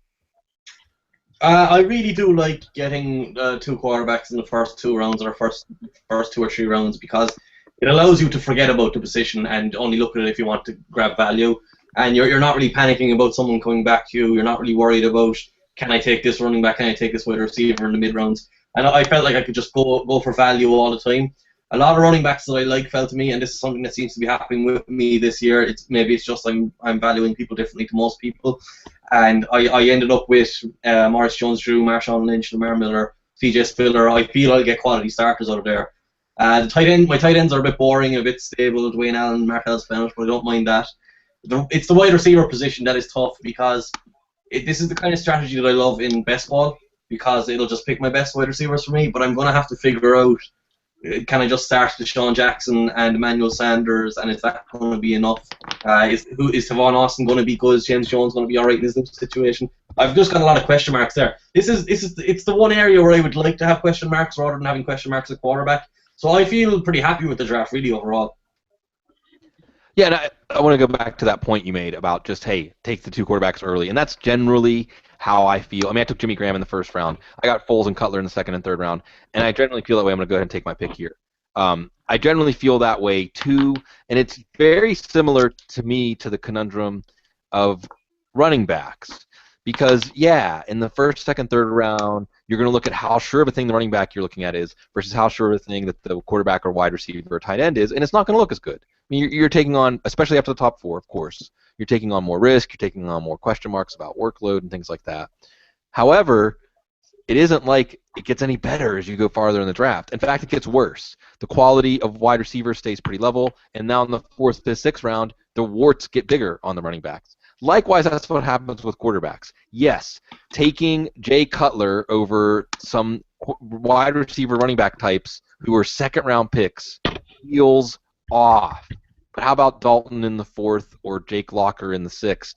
I mean, and again, those things are not, those quality at those positions, especially wide receiver, is not going to drop off. One thing I think people need to look at, and look at all of our teams in this draft, and how if you're breaking ties against wide receiver, you can still end up with a quality core. Guys, including Dan Hendry, even if it didn't work out, Austin, Kean, and the Jeffs, thank you so much for showing up, guys. This was fun. I hope for everybody out there, I want feedback. I would love to, if this is something helpful, to do more of these impromptu hangouts. Maybe Monday Night Football. Let's hang out and watch some Monday Night Football together, everybody. Come on. We can do this. Technology, it is the future. Let's do this, folks. So I hope this was fun, especially for those of you that are considering 2 quarterbacks and want to get a feel for how one draft might go, or for those 2 quarterback pros that wanted, again, some more coverage of this very fantastic format with quarterback so deep in a typical draft. You can see this turns it on its head and really forces you out of your comfort zone.